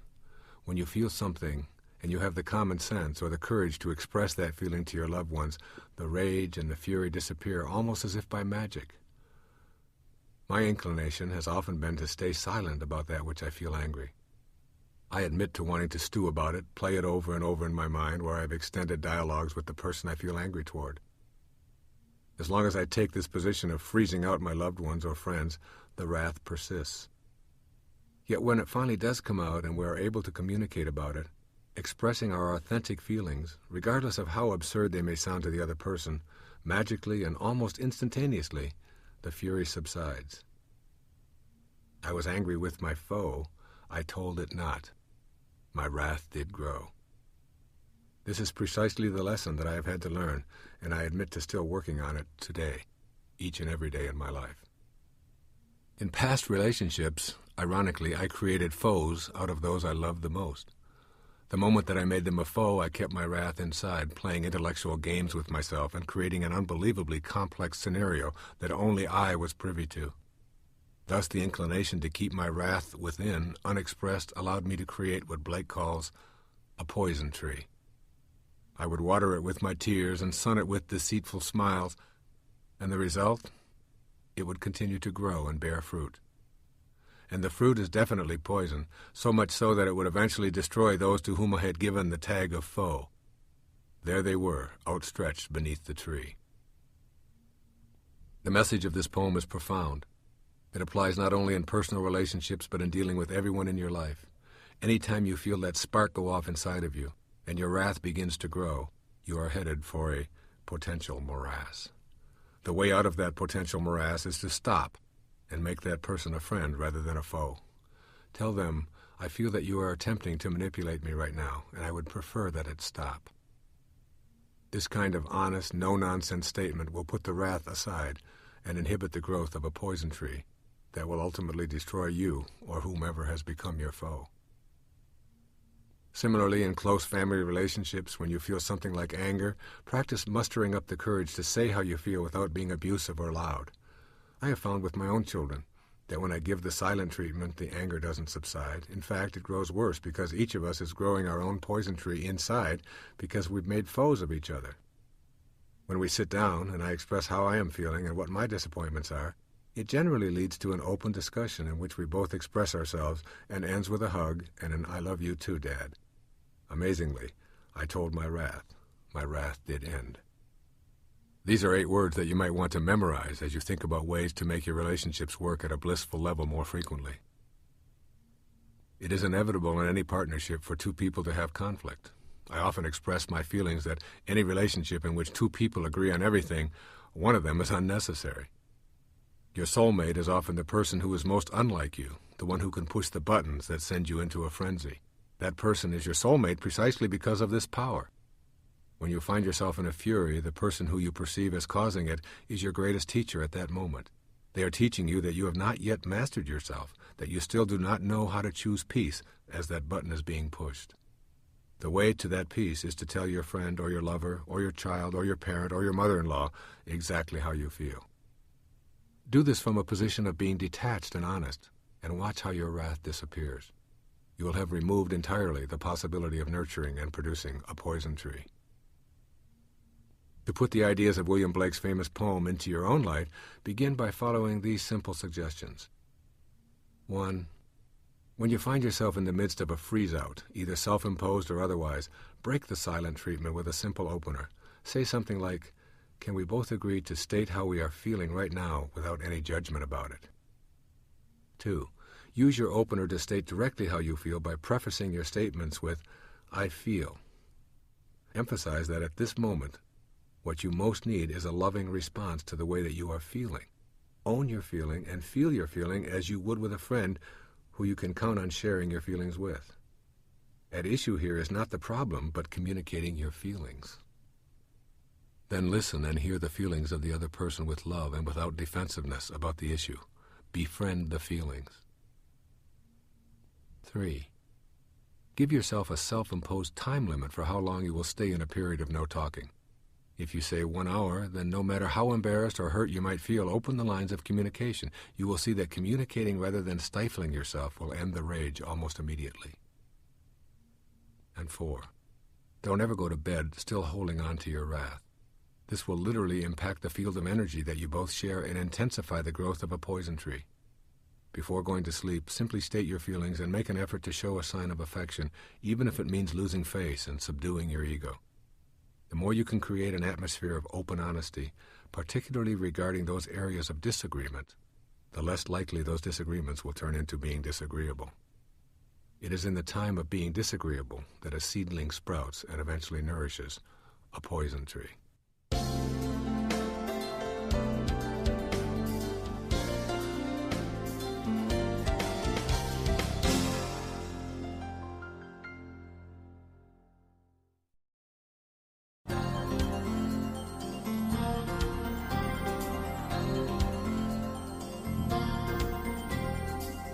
Henry David Thoreau was Harvard-educated, but chose the unpopular career of writer and poet to satisfy his soul's urge. A force in the New England Transcendentalists, along with Emerson, he loved nature, freedom, and individuality. Listen to this passage from Walden. If a man does not keep pace with his companions, perhaps it is because he hears a different drummer. Let him step to the music which he hears, however measured and far away. The one comment that I am most pleased to hear from those who have read my books or listened to my tapes over the years goes like this. Your words finally reassured me that I am not insane. All my life people have been telling me there's something wrong with me for the way I think. Your words made me realize that I'm not crazy. I think that it was in reading Thoreau that I had the very same kind of epiphany. I have often imagined myself in the shoes of Thoreau, living simply and deliberately in the woods, being self-sufficient and writing down what I felt most deeply in my soul. But more than writing it down, the idea of living these ideas, regardless of how others perceived me or reacted, seemed somehow noble. Within each of us there is a voice that whispers, take the risks, pursue your dreams, live life to the fullest. As long as you're not hurting anyone else, why not?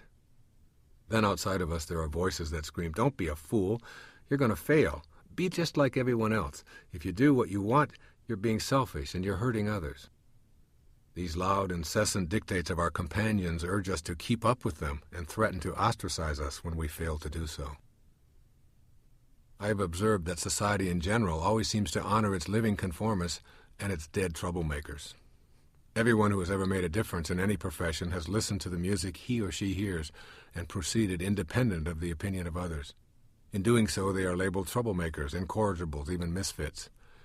Yet they become highly respectable after death.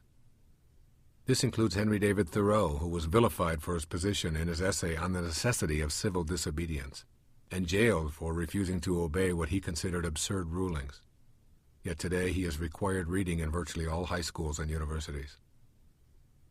The beat that you hear within yourself is your connection to your soul's purpose.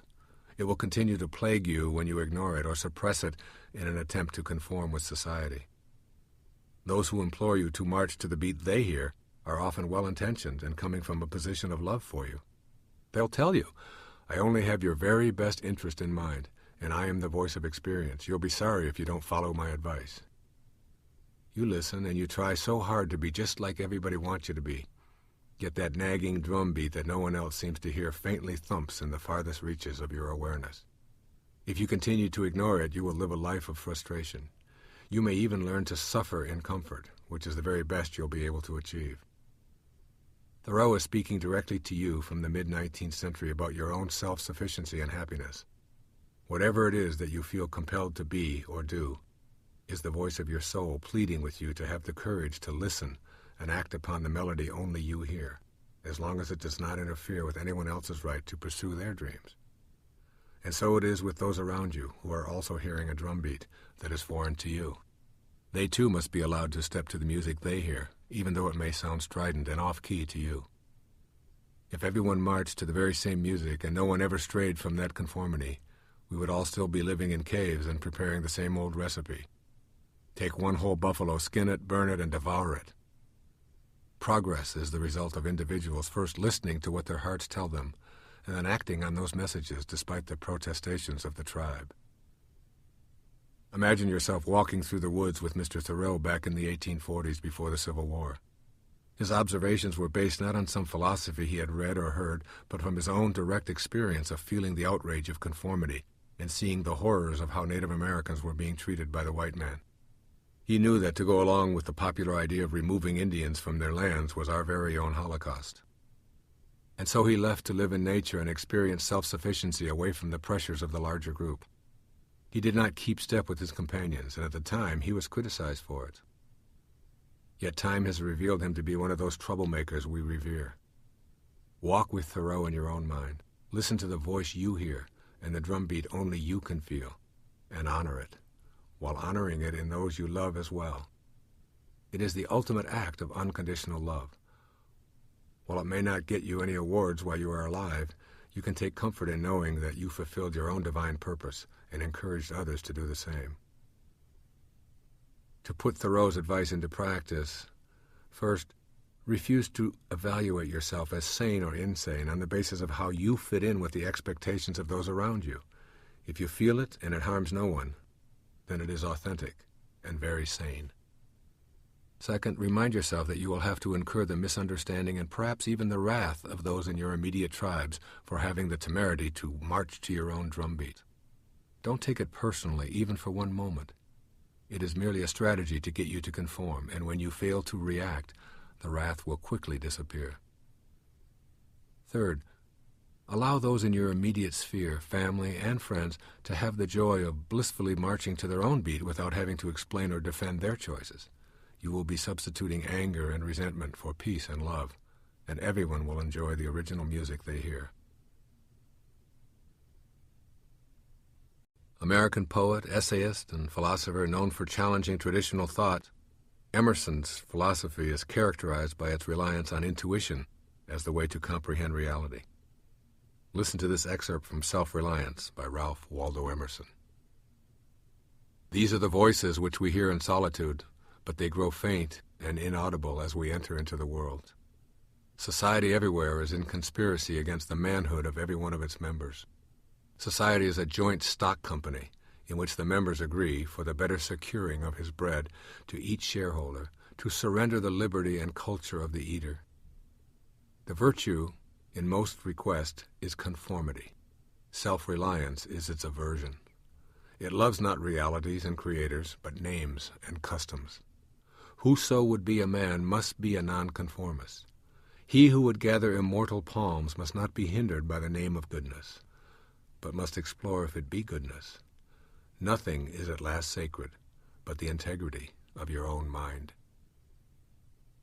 The ideas of this one essay, Self-Reliance, have influenced all of my writing, and I consider Emerson to be one of my greatest teachers, even though he passed on well over a century ago. Ralph Waldo Emerson was known as much for his essays as his poetry. In perhaps his best-known and most frequently quoted essay titled Self-Reliance, this provocative American author, known as the father of the Transcendentalist movement, outlined in depth the basic tenets of what it means to be your own person. I can still remember the impact this essay, Self-Reliance, and its contemporary Henry David Thoreau's essay on the necessity of civil disobedience had on me when I was a 17-year-old high school student.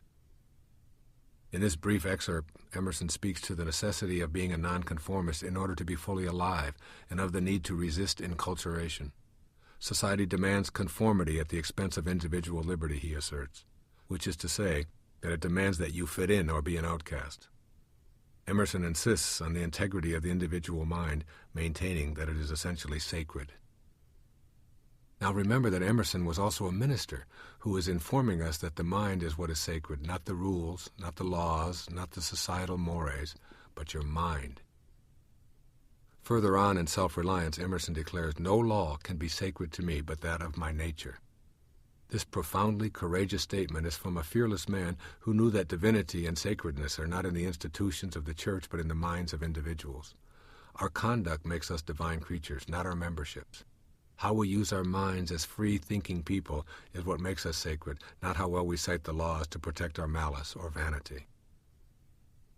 When you stop to consider most of the evils that have been perpetrated on humanity, they have virtually all been accomplished under the protective custody of society's laws. Socrates was murdered because the law said it was proper to dispose of intellectual dissidents. St. Joan was burned at the stake because it was the law. All of the male babies in an entire country were systematically murdered because it was the rule. When my own mother was born, 1/2 of the population, that is 100% of the women, could not vote in America because the rules said so. At the time I was born, millions of people were being herded into death camps and all of their possessions confiscated because of inhumane laws. It was the law that required black people to sit in the rear of buses, drink at separate drinking fountains, and live lives of separate and inferior opportunity. So please don't cite the laws and rules of society to justify your actions. People who truly understand what is meant by self-reliance know they must live their lives by ethics rather than rules. It is possible to find some obscure law or rule or societal tradition to justify virtually anything. Those who do not give priority to the integrity of their own mind will indeed cite laws to explain why they do what they do. Aspiring to be a more sacred being means shedding your reliance on conformity. Emerson went on further in this provocative essay to say, "I am ashamed to think how easily we capitulate to badges and names, to large societies and dead institutions." He spoke openly of the long-held but immoral institution of slavery, which was protected by law. "I ought to go upright and vital and speak the rude truth in all ways. If malice and vanity wear the coat of philanthropy, shall that pass?" Recall, if you will, that Emerson was speaking and writing like this while slavery was legal and protected by society. What does this essay on self-reliance say to us today? It encourages us to cultivate ethics rather than rules or laws as the governing inner light for ourselves. If we know it is right, it will be in harmony with spiritual principles, many of which have been spoken about in this collection. For example, mercy. The law shows no mercy when it lawfully executes prisoners. When lawmakers, jurors, or the press say that the perpetrator showed no mercy, so why should the law? You must seek your own sense of what is right to formulate your own opinion. If mercy is an essential aspect of your spiritual practice, then citing someone else's lack of it is hardly a justification to ignore your own inner truth. This is self-reliance, not thinking like the herd or citing its rules as your rationale for your own inner truth. Emerson does not ask you to deliberately disobey any law, rather to use your own sense of ethics in running your life. He makes it clear, to be a man or a woman, you must be a nonconformist. I suggest that the best way to employ this profound truth from Emerson is to learn how to be quietly effective in your own life. That is, have no need to make public pronouncements about how you refuse to conform, and instead take solace in the comfort of your own inner strength, and proceed as a silent individual who knows how to rely on yourself. I practiced Emerson's philosophy starting with my discovery of his essay when I was 17. In 1959, I was 19 years old in the Navy, stationed aboard an aircraft carrier, the USS Ranger. President Eisenhower was scheduled to fly over our ship, and all of the sailors were required to get into full-dress uniform and spell out "Hi Ike" on the flight deck as the president flew to a political meeting in San Francisco. When I learned that I was expected to participate, I was outraged at this insult, yet I seemed to be a small minority. Apparently, the majority of the crew did not mind conforming to create this greeting made of human letters. Rather than launching a protest, I recalled the words of Emerson. To be a man, I must be a nonconformist. But I had to do it silently. I let the conformists go about their task while I disappeared in the bowels of the ship until this insult to my self-reliance was completed. No outbursts, no useless fighting, simply being quietly effective. The rules are not reasons to live a certain way. It is the integrity of your own mind that you must first consult if you are ever to experience this quality of self-reliance. This lesson applies to all areas of your life, from making decisions for yourself about how you spend your free time, to how you will dress, to what you will eat, to how you will raise your children. Don't let the voices within you grow faint and inaudible in favor of that societal conspiracy. Be yourself, and run your life by what you know to be right and in harmony with your spiritual essence. That is, by the integrity of your own mind. American poet, translator, and college professor, Longfellow is considered to be both a popular and serious poet. Longfellow was one of the few poets included in this recording who enjoyed enormous popularity during his own lifetime. A Psalm of Life, first published in 1839 from a collection of poetry called Voices of the Night, became enormously popular in America and in Europe, as did his later even more famous works titled The Wreck of the Hespers and his classic The Song of Hiawatha. This poem, written by the man who holds the title as the most popular American poet of the 19th century, is a tribute to one word, and that word is enthusiasm. The original Greek meaning of this word is a God within. Here's Longfellow's A Psalm of Life. Tell me not in mournful numbers, life is but an empty dream, for the soul is dead that slumbers, and things are not what they seem. Life is real, life is earnest, and the grave is not its goal. Dust thou art, to dust returnest, was not spoken of the soul. Not enjoyment and not sorrow is our destined end or way, but to act that each tomorrow find us farther than today. Art is long and time is fleeting, and our hearts, though stout and brave, still like muffled drums are beating funeral marches to the grave.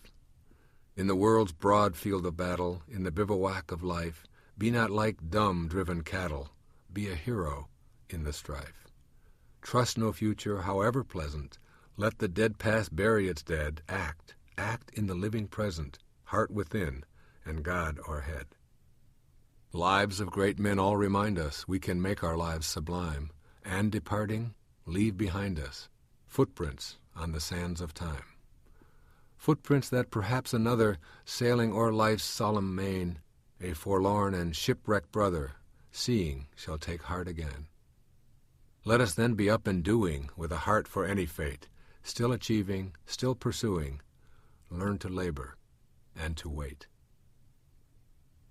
Longfellow's Psalm of Life encourages you and me to take a thoughtful look at the brief span of time given to us, which is our life, and to adopt an enthusiastic and grateful attitude for all that we are and all that we experience. In 1861, Longfellow was plunged into melancholy when his second wife died after accidentally setting fire to her dress. After losing 2 wives to untimely deaths, Longfellow longed for spiritual relief, and much of the poetry of his last 20 years reflected his quest for making connection with the divine. Yet this poem, A Psalm of Life, stands as a memorial to the spirit of this great and popular poet. In this poem, Longfellow tells us that the soul is our true essence, and things are not what they seem. Our bodies and our material surroundings are but a myth and a way of thinking that leads us to a dull and unfulfilled life. He reminds us that the grave is not our goal. When we speak of aging, we should refer only to the body, but the soul, the source of our God within, is not comprised of dust. He asks us to forget about our sorrows and our pleasures and instead turn our attention to our own growth and vow to be farther tomorrow than we are today. Our body is on a funeral march to the grave, but the God within will never know such a thing as a burial. I love his choice of words to get us out of the doldrums of a life in which we often act like dumb, driven cattle, doing whatever it is that our herd mentality directs us to do.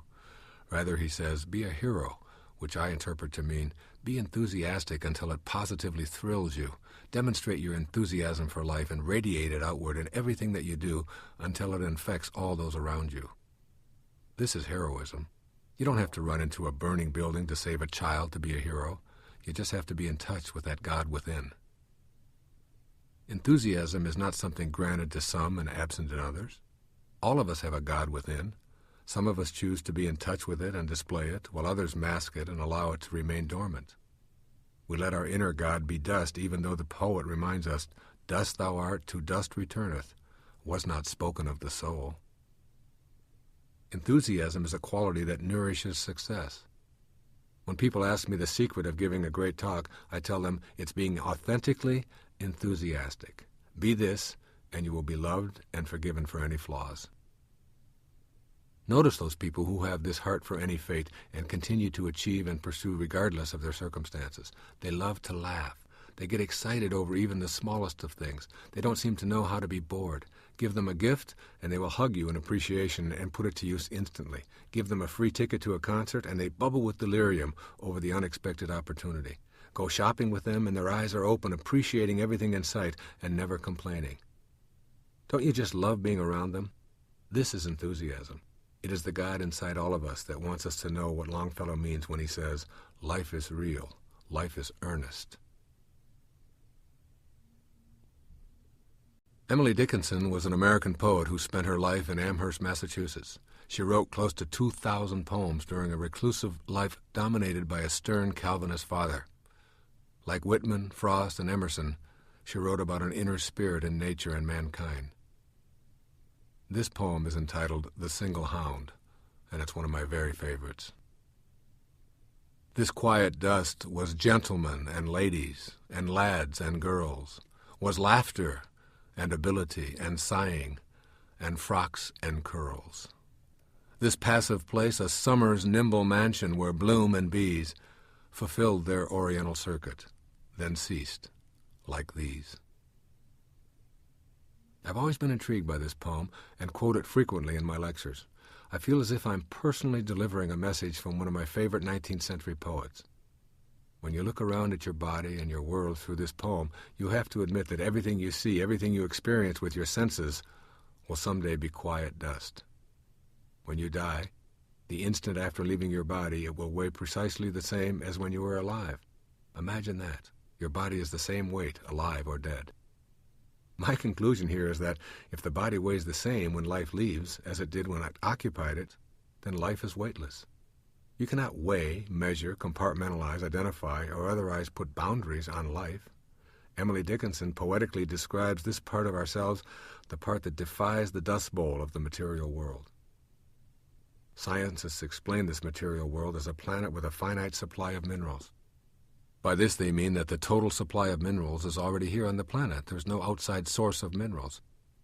If you could determine exactly how much iron is here, for example, you would have a total count that you could identify as Earth's supply of iron. It is a finite amount, and when we use it all up, we cannot go to another universe to replenish our iron supply. Within your own body, you possess a specific fraction of our total finite supply of iron. When you have a blood test, you can know whether you are high or low on iron. Now for the million-dollar question. Where was the iron that now flows through your body before you showed up here on this planet? And where will it go when you make your departure? This is a part of the mystery that Emily Dickinson addresses in her poetic observation. In a sense, in this poem, Emily Dickinson is poetically saying the same thing as Aristotle did when he wrote, "Let us live as if we were immortal." They are both informing us that everything and everyone has a circuit to fulfill, and that when it is complete, it ceases in its current form and shifts to another. The material of our bodies is recycled, while our true essence remains. In another of her short poems, Emily Dickinson writes, "Because I could not stop for death, he kindly stopped for me. The carriage held but just ourselves and immortality." This awareness is a great source of liberation. It is your ticket to eternity. It allows you to stop fearing death. In many ways, the death of your body can be a great teacher rather than something to fear. American novelist, short story writer, poet, and war correspondent, probably best known for the Red Badge of Courage, Stephen Crane, who died at age 29, managed to produce work that assured him a permanent place in American literature. This selection from War is Kind is called "Do Not Weep, Maiden, for War is Kind." Do not weep, maiden, for war is kind. Because your lover threw wild hands toward the sky and the affrighted steed ran on alone, do not weep, war is kind.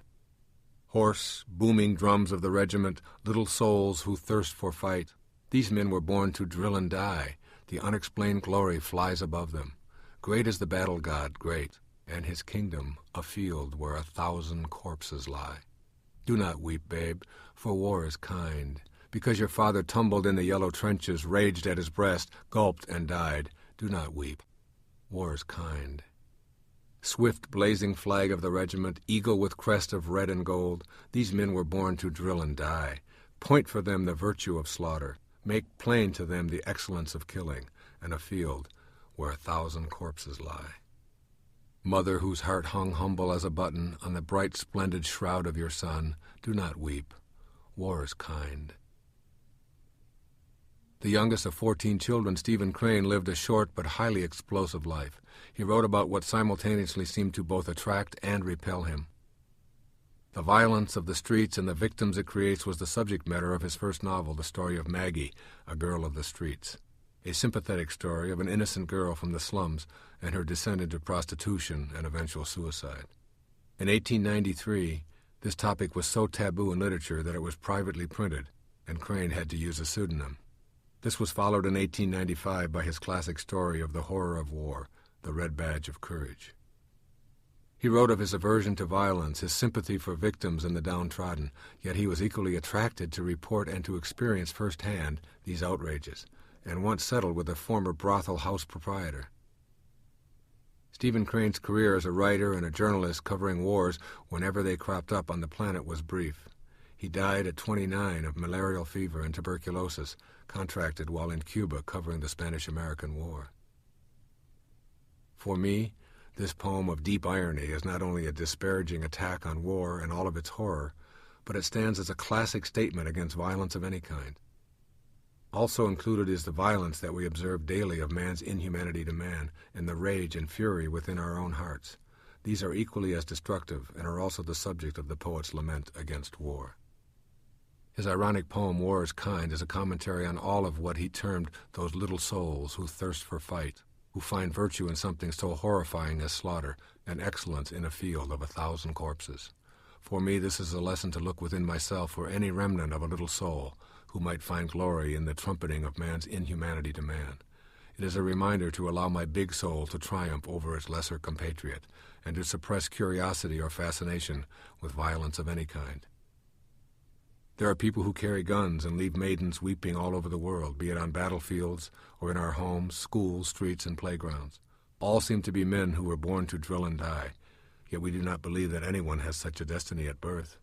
This carnage is the result of our own curiosity and fascination with warfare and killing, with violence and rage, so that we attract into our collective lives the very thing we fear the most.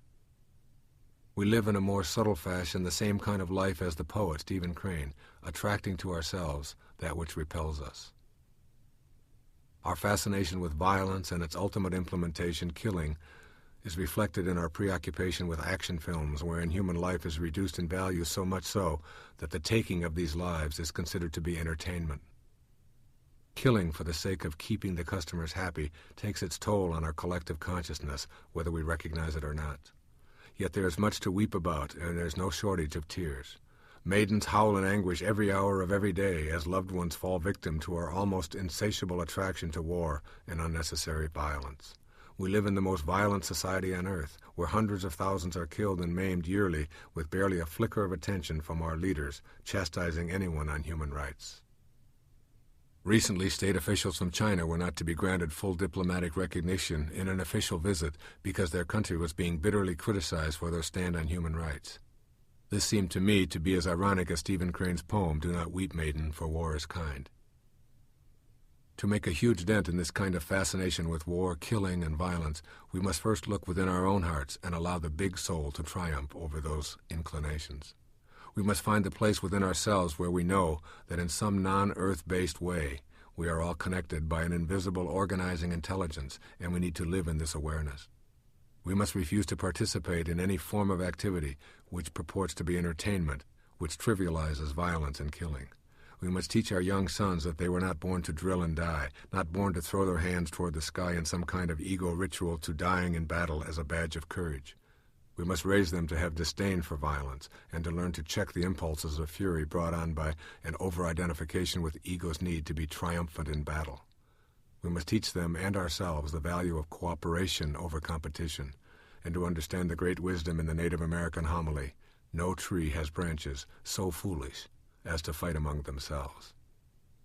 We must elect those who see the horror in having a world filled with weapons and live ammunition. They have to pursue at all costs with true courage the end of all weapons that are designed to kill, be it from megadeth nuclear bombs to low-caliber handguns. If they are meant to inflict death, we must find another way. And finally, we must look within our own hearts to quell our little soul's attraction to violence and instead find our fascination with kindness and love. All we need to do is be a little kinder toward each other. This was Aldous Huxley's answer when he was asked on his deathbed for his advice to mankind after a lifetime of study and exploration of the human spirit. Simple words with a simple solution. War is most assuredly not kind. Being kind is the solution, not only in the world as a collective whole, but in our individual lives where it all begins. To put this awareness of Stephen Crane's poem to work in your own life, begin to 1. Eliminate your personal participation in movie-going, television watching, or reading which promotes violence or reduces the value of human life by making killing and maltreatment any form of entertainment. 2. Teach young people to value kindness over killing. Talk to them about why you don't want them using play guns and weapons. Explain that they can change the world by choosing kindness over killing as a way to play. 3. Catch yourself when you feel violent impulses and have a quiet self-talk which allows you to reprogram yourself along the lines of kindness rather than rage. By recognizing rage when it crops up, you will allow the big soul to begin to tame the more base tendencies of the little soul. And 4. Support organizations which have as their mission the eradication of violence on our planet. There are many organizations from the UN to local groups who want to elect more kindness-oriented people to commissions and as government representatives. Choose at least one to give your support to. William James once wrote, "There is a law in psychology that if you form a picture in your mind of what you would like to be, and you keep and hold that picture there long enough, you will soon become exactly as you have been thinking." William James, an American philosopher, psychologist, and teacher, was a gifted writer in the fields of theology, psychology, ethics, and metaphysics. He was part of an incredibly accomplished family. His father, Henry James Sr., was a highly respected philosophical theologian who wrote his own philosophy based on the teachings of Emanuel Swedenborg. His brother Henry, 1 year younger, became a world-class novelist who wrote Daisy Miller, The Portrait of a Lady, and The Ambassadors. William is considered by many to be the father of modern psychology. In this one brief statement, he offers a powerful tool for all of us to use each and every day of our lives. It is glorious in its simplicity, and when fully understood, it is also one of the great secrets of becoming exactly the kind of person you would like to be. Yet because of its simplicity, it is often ignored by those who attribute their unhappiness to factors such as luck, or the gods, or circumstances, or the economy, or genetics, or family history, or a potentially endless litany of excuses explaining their failures and flaws. William was much sought after as a lecturer in the fields of religion, philosophy, and psychology, which he personally transformed from a non-scientific philosophy to a laboratory science. He abandoned the philosophy of determinism, proclaiming, "My first act of free will shall be to believe in free will." He refers to the statement at the beginning of this piece as a law in psychology.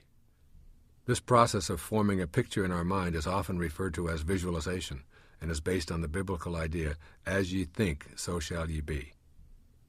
This goes well beyond the idea of positive thinking.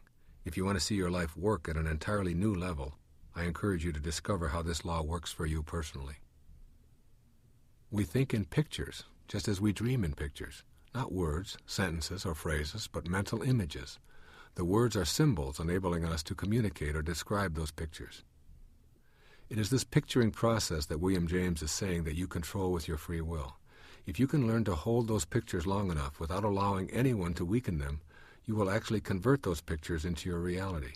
You will become a co-creator of your very existence and all that shows up in your life.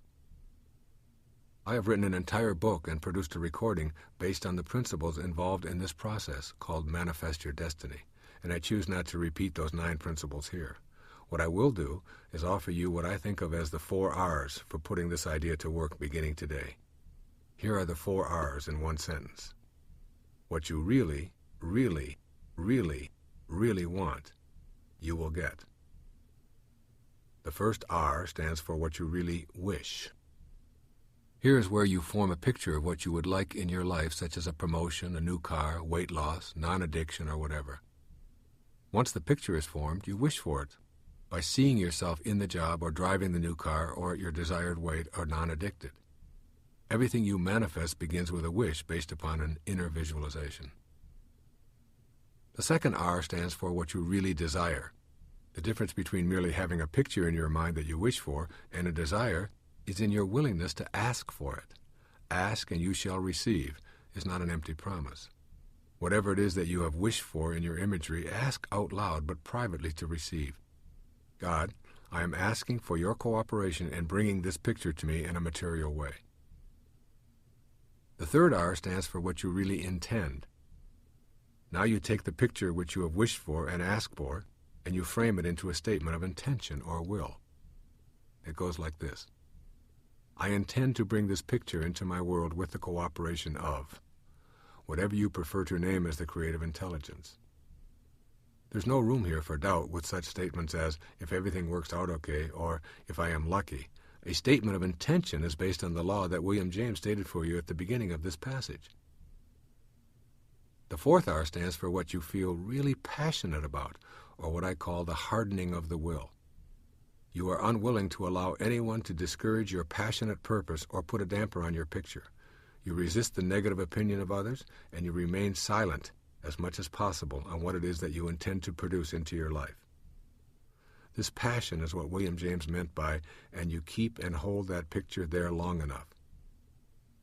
Those who are really, really, really, really accomplished at attracting into their lives all that they desire are by no means lucky, nor do their circumstances create their desires. They have all 4 R's working for them at all times, and particularly the fourth R, which is really passionate.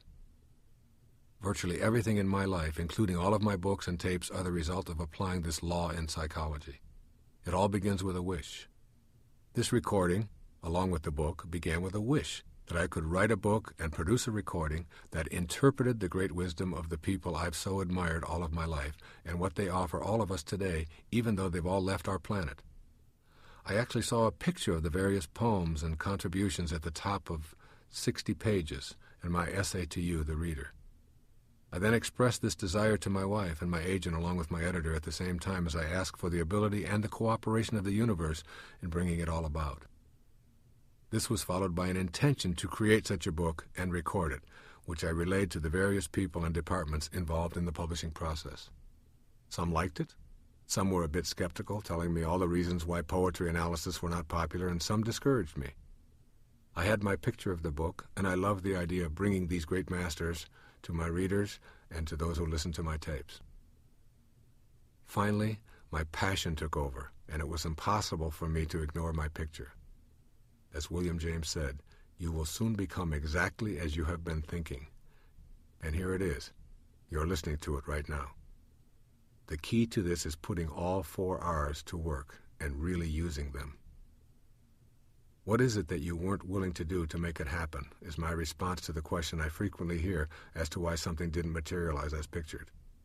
When the passion is there, and you refuse to allow any interference from any external source, there is nothing that will stop you. According to William James, it's the law. To activate this law in your life, I suggest you implement the 4 R's. Here are a few suggestions. First, be willing to wish for anything that you want. You are entitled to share in the abundance of the universe. Refuse to limit yourself or see yourself as unworthy. You are a divine creation of God and are as much entitled to prosperity, love, and health as anyone who has ever lived on this planet. 2. Express your wishes in the form of a request to whatever you call that creative intelligence which many call God. Be willing to ask for help, and don't be embarrassed to put your request in writing as well as voicing it. Ask and you shall receive is not an empty promise. 3. Practice phrasing your requests in terms that eliminate doubt. Use words such as I will, I shall, I intend, rather than camouflaging your desires in the wishy-washy terminology of language which seeks but doesn't expect to receive. And 4, as much as possible, keep your pictures to yourself along with your intentions to materialize them. When you encounter resistance, instead of using it to become discouraged, transform the negative feedback into the energy of your passion to bring your picture into clear and touchable focus. A theatrical personality attracted to spiritualism, theosophy, and mysticism, Wisconsin-born Ella Wheeler Wilcox was much loved by the readers of her syndicated column of prose and poetry and the volumes of poetry which she wrote. This is one of her poems entitled Solitude. Laugh and the world laughs with you, weep and you weep alone, for the sad old earth must borrow its mirth but has trouble enough of its own.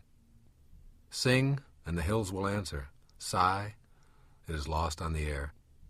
The echoes bound to a joyful sound, but shrink from voicing care. Rejoice, and men will seek you. Grieve, and they turn and go. They want full measure of all your pleasure, but they do not need your woe. Be glad, and your friends are many. Be sad, and you lose them all. There are none to decline your nectared wine, but alone you must drink life's gall. Feast, and your halls are crowded. Fast, and the world goes by. Succeed and give, and it helps you live, but no man can help you die. There is room in the halls of pleasure for a long and lordly train, but one by one we must all file on through the narrow aisles of pain. The title of this famous poem is called Solitude. I think a far more fitting title would be Attitude. What Ella Wilcox is saying to us via this oft-quoted poem is that whatever attitude you decide to adopt is precisely what you will attract into your own life. Think sad and you attract emptiness. Think mirth and the world will laugh right along with you. This beautifully simple poem is also a very elementary presentation of energy field theory, written before fields of energy were contemplated. Essentially, energy field theory says that there is an invisible vibratory field of energy surrounding all living objects, including human beings. This field is created by how we think and process our experiences wherever we are in the world. At certain levels of consciousness, the energy field vibrates fast. At other levels of consciousness, the energy vibrates slowly. Essentially, there is a continuum along which varying levels of consciousness are responsible for creating the field of energy.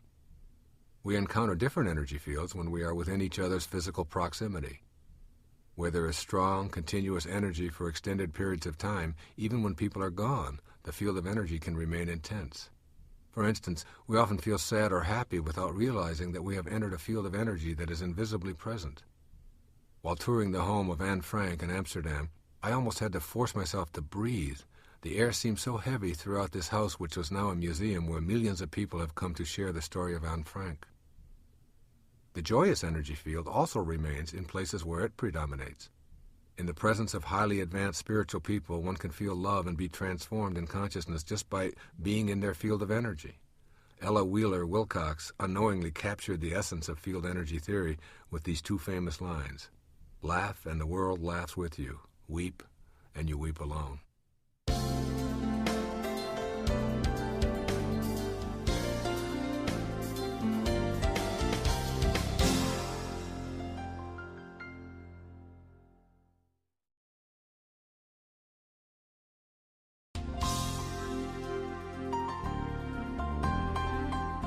Many years ago, I had an experience while walking on the beach which illustrates the message in this popular poem.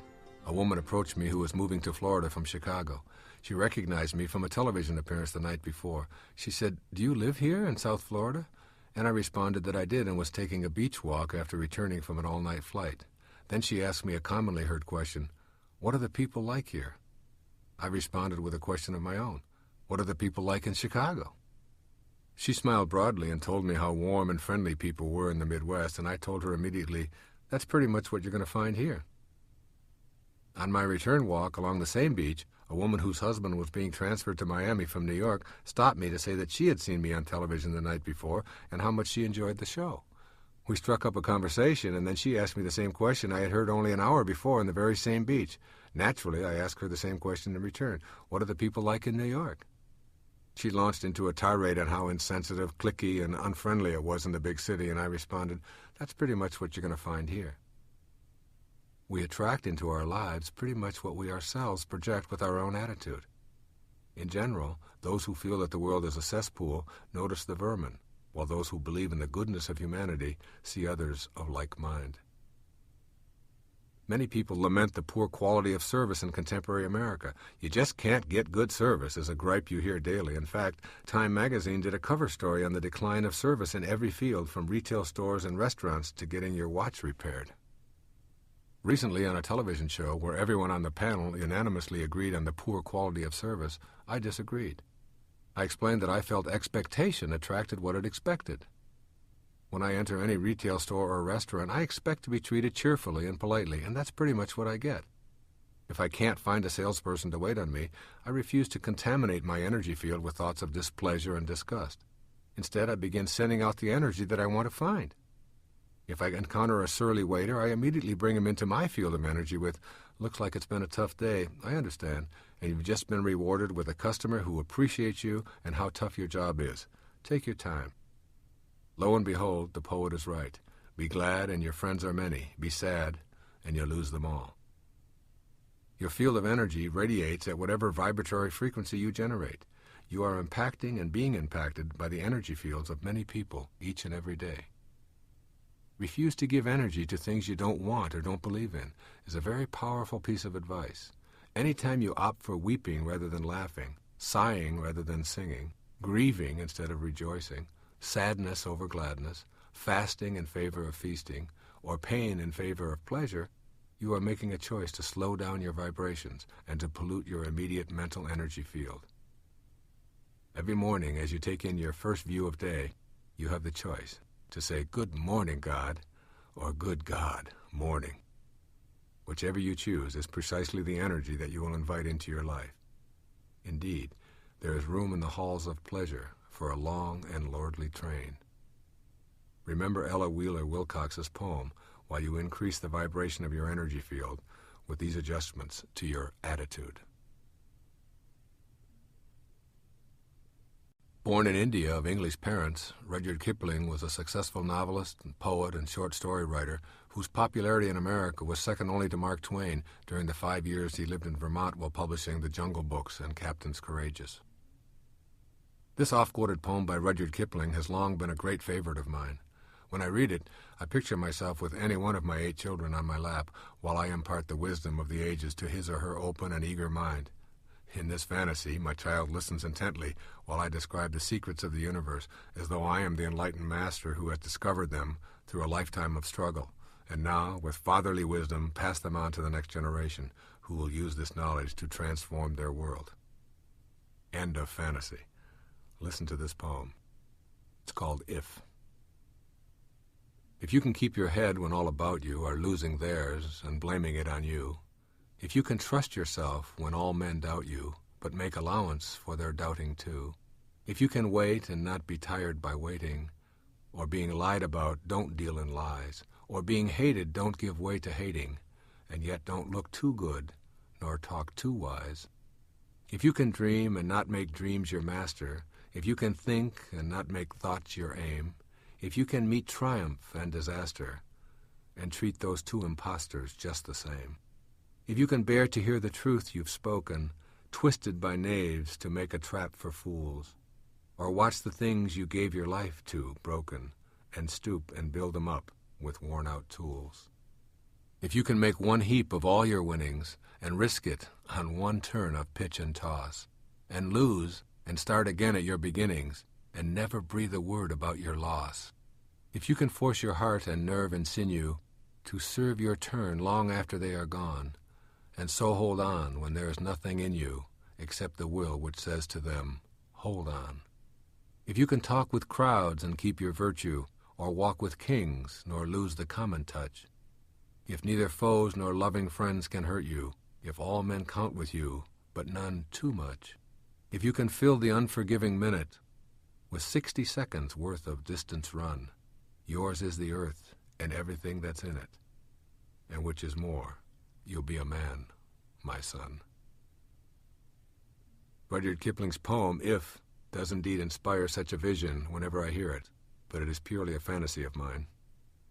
I have discovered truth in many of the tidbits of advice Kipling offered to his son in this poem, but frankly I still work on applying this kind of advice in my own life every day.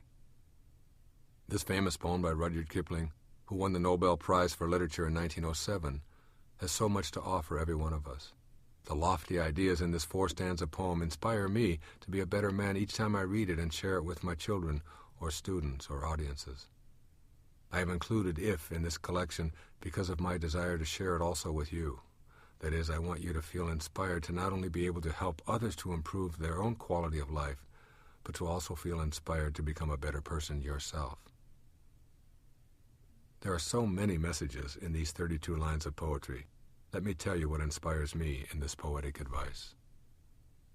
I am inspired by the idea of being self-directed enough to maintain my own sense of balance and integrity when I do not allow myself to become part of the madness around me, irrespective of what others might think. Be yourself is the advice, not only here, but in many of the selections in this recording. And when I am able to do so without judging those around me, I feel heartened. I want my children and any others who may decide to make me their teacher to cultivate their personal integrity and balance in the face of any and all circumstances. I am inspired when I am a good loser in life. I've not always been this way, and I'm not always that way now, but I am much better at it today. I love the action and competition as much as ever, and I can now retreat in peace when the contest is over and know in my heart that the real me is unattached to outcomes. The act of participating means that you will win some and lose some, and the results are imposters posing as the real you. I would like my children to know that they are not their victories, nor are they their defeats. I am inspired when I can make my decisions in life based on how I feel rather than how things will turn out.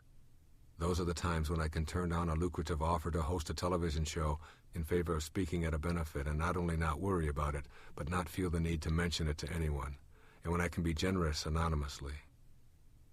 I am inspired when I see myself living from my heart and needing less and less to prove myself worthy. I am inspired when I can read poetry all day and then write about that rather than taking on a more financially rewarding activity.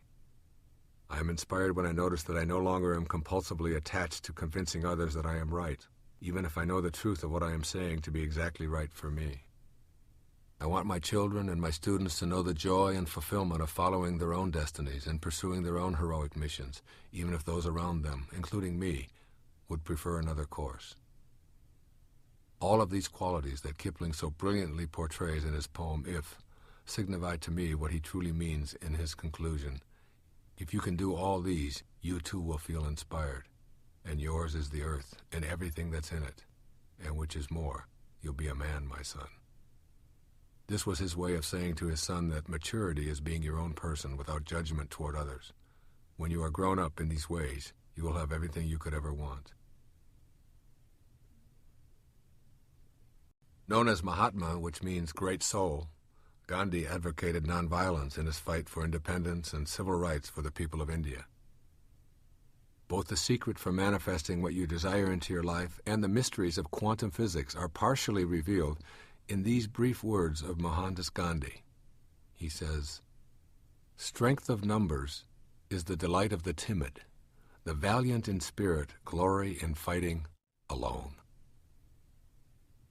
This is clearer when we consider that we can divide the universe of our personal experience into the seen and the unseen, or the material and the spiritual. The world of the seen is what we experience with our senses. It is this world that we are most interested in when it comes to having the things we desire. But where do things come from? How does this so-called reality manifest? Quantum physicists search for the answer to that question, and I contend that the first quantum physicist was not Niels Bohr or Einstein, but the author of most of the New Testament, St. Paul. In the words of St. Paul, "That which is seen hath not come from that which doth appear." It seems to me that St. Paul stated precisely what contemporary quantum physicists have concluded. Particles themselves are not responsible for their own creation. Quantum mechanics involves studying matter, the material world, at the tiniest level, while looking for the source of our physical world. The conclusion is that the world of the seen comes from the world of the unseen. So how does all of this relate to Gandhi's viewpoint of the valiant in spirit fighting alone? Listen on. The two divisions of our one reality are ego and spirit. Ego is often described as standing for earth guide only, because one cannot create or manifest from the dimension of ego, and the unseen world is called spirit. Particles, the material itself, are not responsible for their own creation. To manifest your dreams, you must be free from your ego. Ego is nothing more than an idea you carry around that insists you are separate and in competition with others, and also separate from God or your source. As long as you believe yourself to be separate from everyone and from your source, you lose the power of your source. When you reconnect to your source, or make conscious contact with the unseen spirit, you regain the power of your source. This means you regain the power to manifest, to heal, and to attract what you desire into your life. However, even reconnected to source, ego wants to be involved. The moment that you begin to tell others about what you desire, and how you're going to create the kind of life you know is your personal destiny, you invite ego. As you begin explaining your radical ideas, you will be asked to defend yourself. Then you will feel the need to argue about how this fits or fails to fit into the perception of those you are talking to. And most debilitating of all, you will be expected to listen to the logic of those you choose to share your dreams with as they tell you to get real and look around at the circumstances of your life. Once the ego becomes involved, you literally lose the ability to create what your heart tells you is your destiny. Thus, by sharing your innermost desire, you seek out the strength of numbers, which Gandhi says is the delight of the timid. Make no mistake about it. The timid do not manifest their own dreams. They join the ranks of the unfulfilled. By fighting alone for what you know to be your destiny, regardless of what others say, you become the valiant in spirit who glory in fighting alone. Spirit is the source of all that you see, all that you witness, all that you observe. You can reconnect by avoiding ego's influence.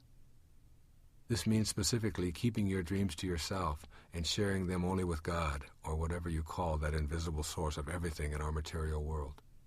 Reconnect to that source and regain all of the powers of that source. Invite the ego and you ensure separation from your source. As a young man, I had a vision of creating financial independence.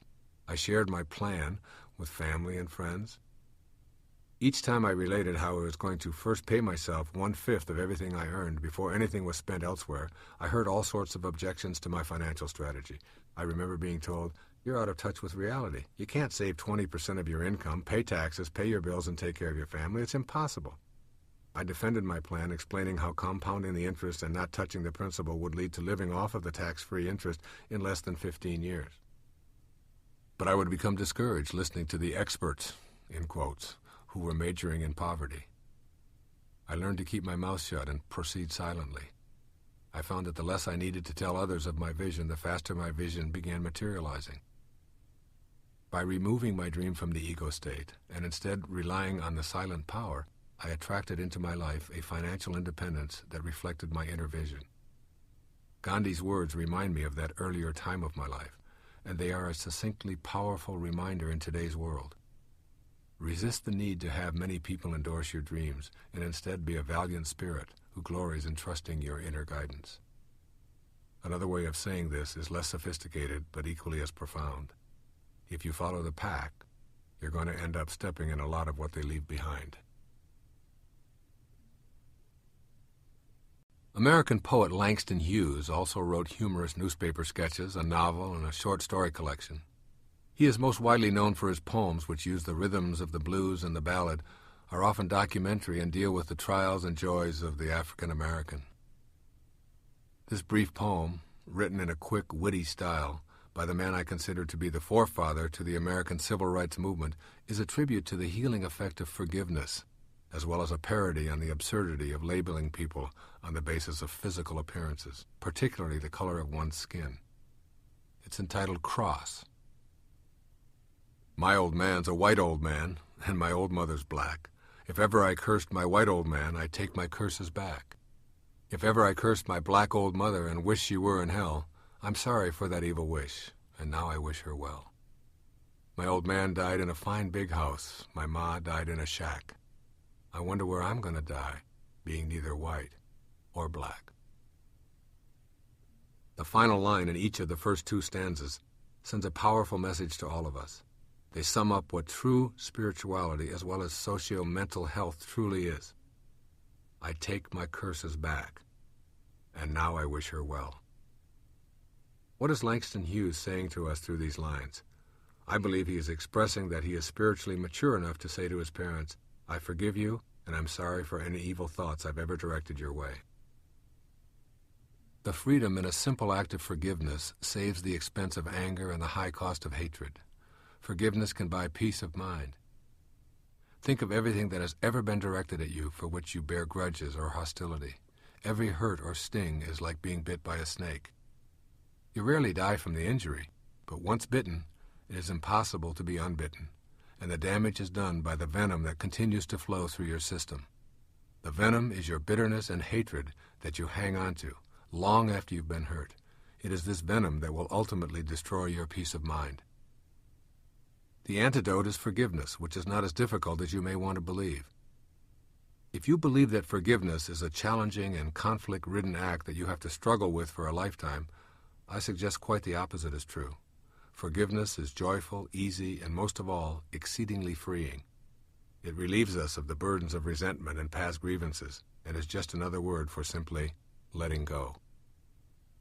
I speak here from my own personal experience, and it is perhaps why I am so attracted to this poem.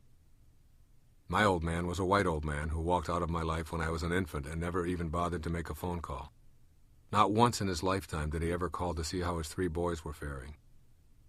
He spent some time in prison, drank excessively, was abusive to my mother and many other women, and died of cirrhosis of the liver at the age of 49 and was buried in a pauper's grave in Biloxi, Mississippi.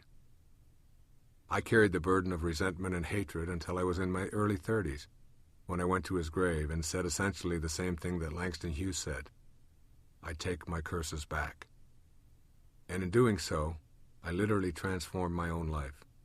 My writing began to click, my approach to my health improved significantly, my relationships shifted away from hostility and toward spiritual partnership, and most of all, I felt free from the burden of having that venom pumping through my veins.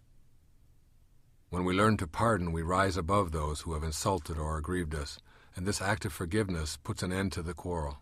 The last stanza of Langston Hughes' poem speaks to the labeling process of identifying ourselves by our outward appearances.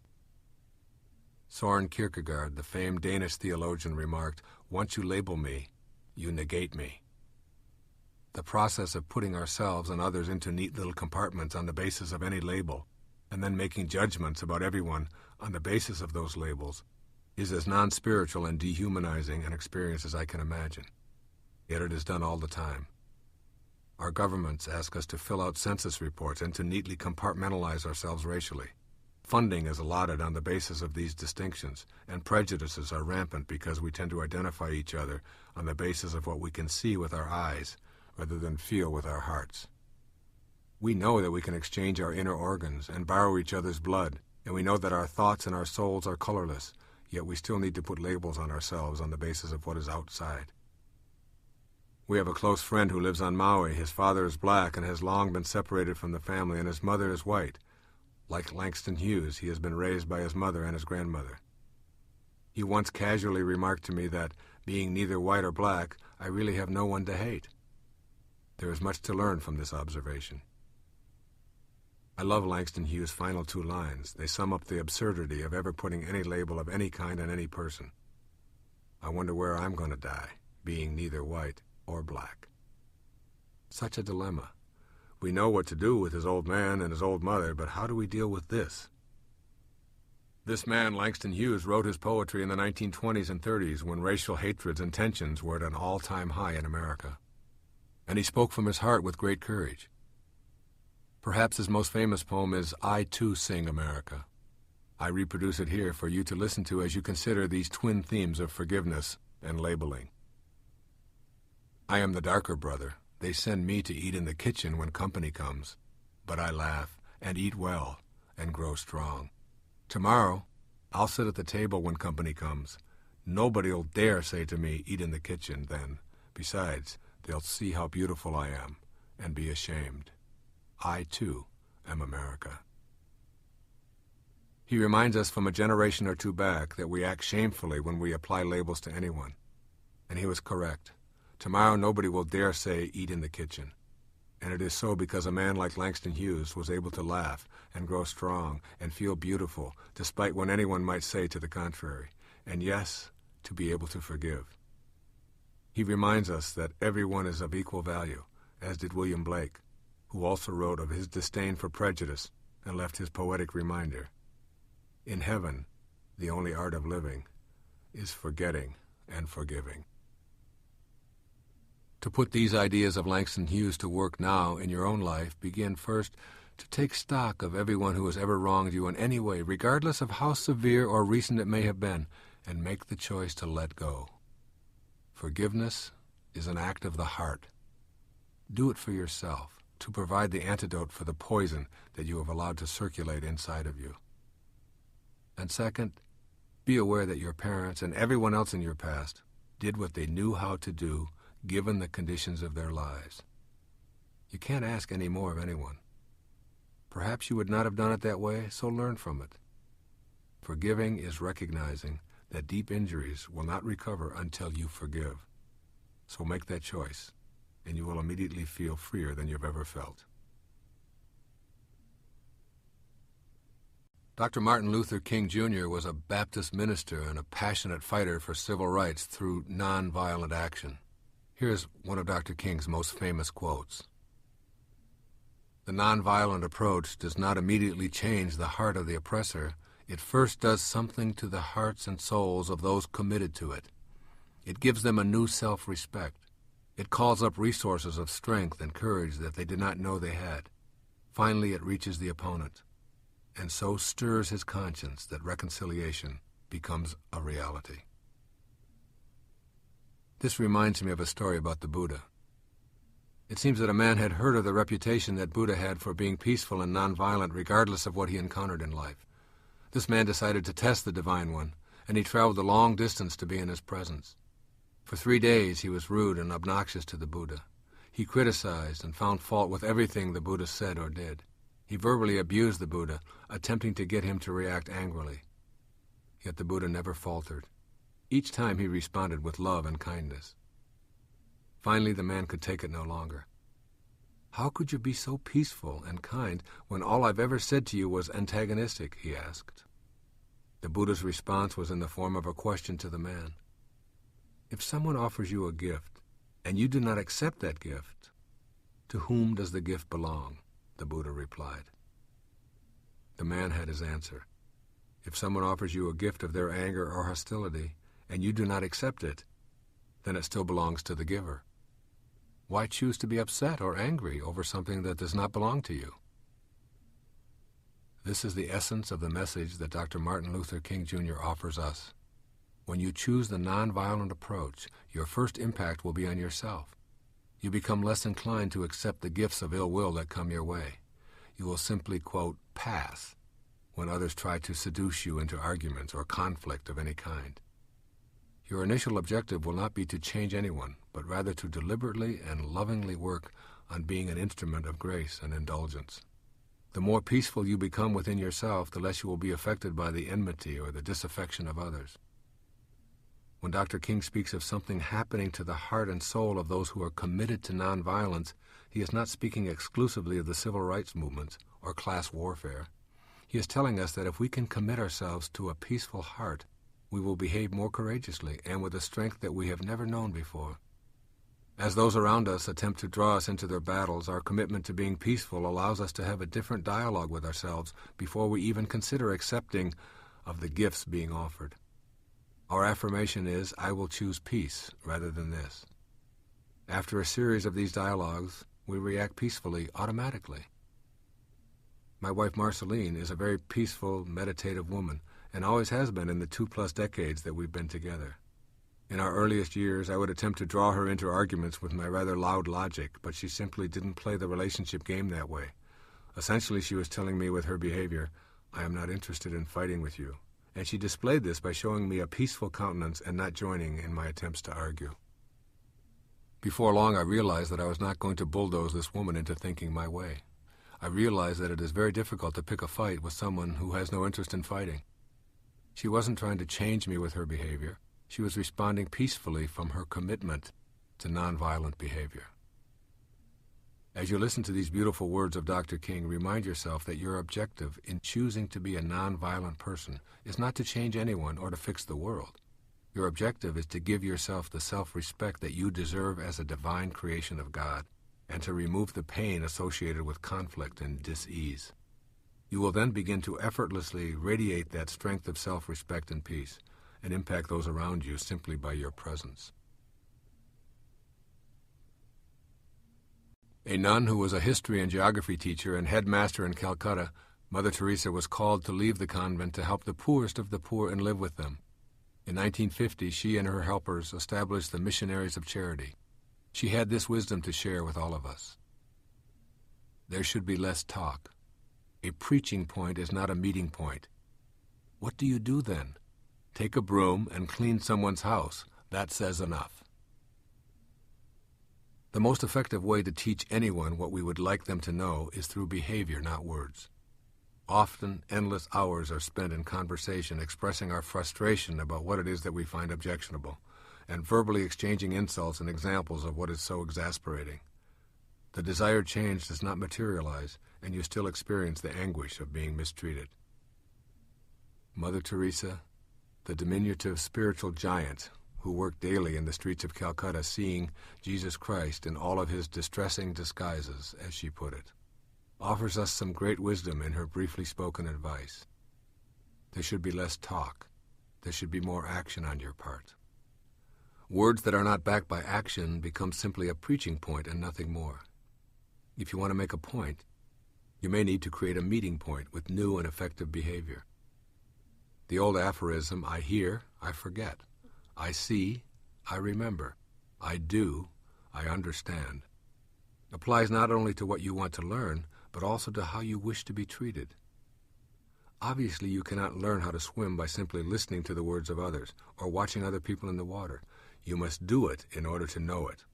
And the same concise logic applies to the folly of endlessly exchanging words as your only means of communication. Behavior is the most effective way to communicate with others in your life. My wife and I have always told our children about kindness to all creatures, yet the most effective way of communicating this message comes with our own behavior. Perhaps the most telling example of this occurred on Maui when Marceline and one of our daughters discovered a tiny bird who had fallen from its nest. I recall my wife, who had many important family matters to attend to that day, taking that tiny bird in a shoebox and driving halfway around the island to a shelter which she had called, spending 4 hours in traffic and giving up her day for a little baby bird. She delivered the tiny creature to helping hands, and in so doing, she created a meeting point rather than a preaching point. All of our children, including myself, saw love for all creatures in action that day, and the lesson had more impact than any tirade on the subject. Mother Teresa was not a person you could call cruel or uncaring. Her life was devoted to charity and helping the less fortunate among us to have humane treatment. She seemed to know that the way to make this a reality was not to tell others about the importance of virtuous action, but to actually live it. It is not cruel to show with behavior that you will not condone those things you find objectionable. It may be the only way to effect change. Your words, while important, risk being forgotten if they are not followed by action. People of action, those who make a difference in life, those whom we most admire, all seem to know the truth of the ancient wisdom. What you do speaks so loud, I can't hear what you say. Be a doer, and in the process, you will do more to teach others and to bring fulfillment into your life than all the words in the dictionary could ever convey. This program is not about appreciating poetry and philosophy as much as it is about applying the wisdom of these writers to our everyday life. All of the selections in this recording convey messages from sensitive, highly creative, and productive individuals who were alive here on planet Earth at one time, just as you and I are today. I feel a bit presumptuous including a selection of my very own in this assemblage of splendor from so many supreme poets, artists, and philosophers of the past, but I have chosen to because I want you to know the story behind the poetic effort from someone who is still here to share his reasons for writing it. So I conclude this recording with a poem I wrote for my wife, Marceline, and hope that you too will take pen in hand and toss aside fear of embarrassment, ridicule, or unfair comparisons to the great poets, and give your innermost feelings a chance to be expressed to those you love. This selection is titled Brisbane, because that is the city in northern Australia back in 1989, where I felt and knew absolutely, beyond any doubt, that there was a force at work in the universe called by me God. It was my introduction to knowing God, whereas up until that day I had only known about God. Brisbane, where God was revealed to us. Only the two of us know the magic and awe of that presence. Against impossible odds, our connection to eternity further reinforced, strengthened. Yet the paradox always lingers. We are in control, we are not in control, doomed to make choices. All I am certain of is our love, embedded in forever. My wife Marceline and two of our children, who were 1.5 and 3.5 at the time, were with me on a speaking tour of Australia in the winter of 1989. I spoke to a large gathering of people during the day, and we returned exhausted to our hotel in Brisbane and retired for the evening. I had one of the children in my bed while Marceline slept and nursed the baby in the adjoining bed. At 4:05 a.m., something that had never happened before or since occurred to startle me beyond anything I could describe here. My wife awakened from a deep sleep and began to rearrange the room. She took our 3.5-year-old out of my bed and put her with our little 1.5-year-old boy. She proceeded to get into my bed and to snuggle up next to me. This was uncharacteristic of Marceline, particularly because she was nursing our son full-time. I was in a semi-conscious state of shock, thinking I was having a dream. My wife had been either nursing or pregnant for the previous 8 years, and consequently had completely halted her menstrual cycle. Furthermore, she had been assured that she could not get pregnant again because of a surgical procedure in which one ovary had been removed. But to be certain, we practiced birth control, and I withdrew at the critical moment to put an exclamation point on our precaution. Yet, despite all of this, at 4:05 a.m. in Brisbane, Australia, our youngest daughter, Sage Icus Irene Dyer, was conceived and brought into our world on 16 November 1989. What awoke my wife at that instant?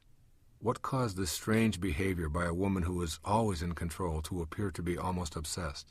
What force was operating that night? Who was in charge here? Sage has been a uniting force of love in our marriage, yet when I discovered that my wife was pregnant from that wonderfully bizarre middle-of-the-night obsession, I knew, as did Marceline, that there were forces working to bring that little angel into the material world through us that went way beyond our decision to not have any more children. Surgery, birth control, withdrawal, an absence of a female cycle with which to keep track of ovulation, and being sound asleep in a foreign land are all insignificant minor obstacles to a life force that strives to manifest into our material world. On Mother's Day, 1989, I wrote the Brisbane poem for my wife and put it in a framed collage of our Australia trip. But no matter how many words I write and how desperately I attempt to convey the specialness of that experience as I wrote, only the two of us know the magic and awe of that presence. From that time until now, I have never experienced one moment of doubt about the presence of God in my life. I do not engage in long arguments with disbelievers, nor do I feel any particular need to convince anyone of what I know. I simply express it in my writing and my lectures, and yes, in my own little poetic expression written to and for my wife, I go back to that moment, and my connection to that divine, awakening, all-pervasive, omnipresent force is reinforced and strengthened. I also know through this experience that every soul which manifests into a human being is also a part of this divine drama. We like to think that we are the ones in charge of such matters, yet a big part of me knows that nothing can stop a determined soul. And the paradox of the statement, doomed to make choices, is evident at all times. That is, we are in control, and we are not in control, all at the same time, and learning to live with this enigma is a big part of what knowing God is all about. You arrived here through a similar miraculous scenario. Your heart started beating inside of your mother's womb a few weeks after conception, and it's a total mystery to everyone on our planet. How does something come from no thing? Where was that life before conception? What happens in the instant of creation? We are all walking, breathing, talking paradoxes, and perhaps we do best to let go of the intellectual struggle and accept with a loving heart, while being certain of our love embedded in forever. By all means, hang on to the awe and appreciate every moment of life and every molecule of creation.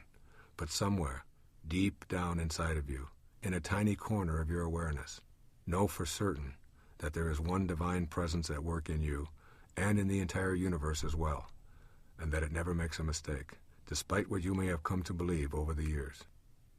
This is an intelligent system that we are all a part of, and we all make our entrances and exits precisely on time. This last selection is my message to you as well as my tribute to that all-revealing moment back in early 1989. Be certain of one thing as expressed in A Course in Miracles, and as I have attempted to convey to you here in this final part of the recording. It is the one and only suggestion I personally want to offer you and leave with you as we close. If you knew who walks beside you on the way that you have chosen, fear would be impossible. God bless you.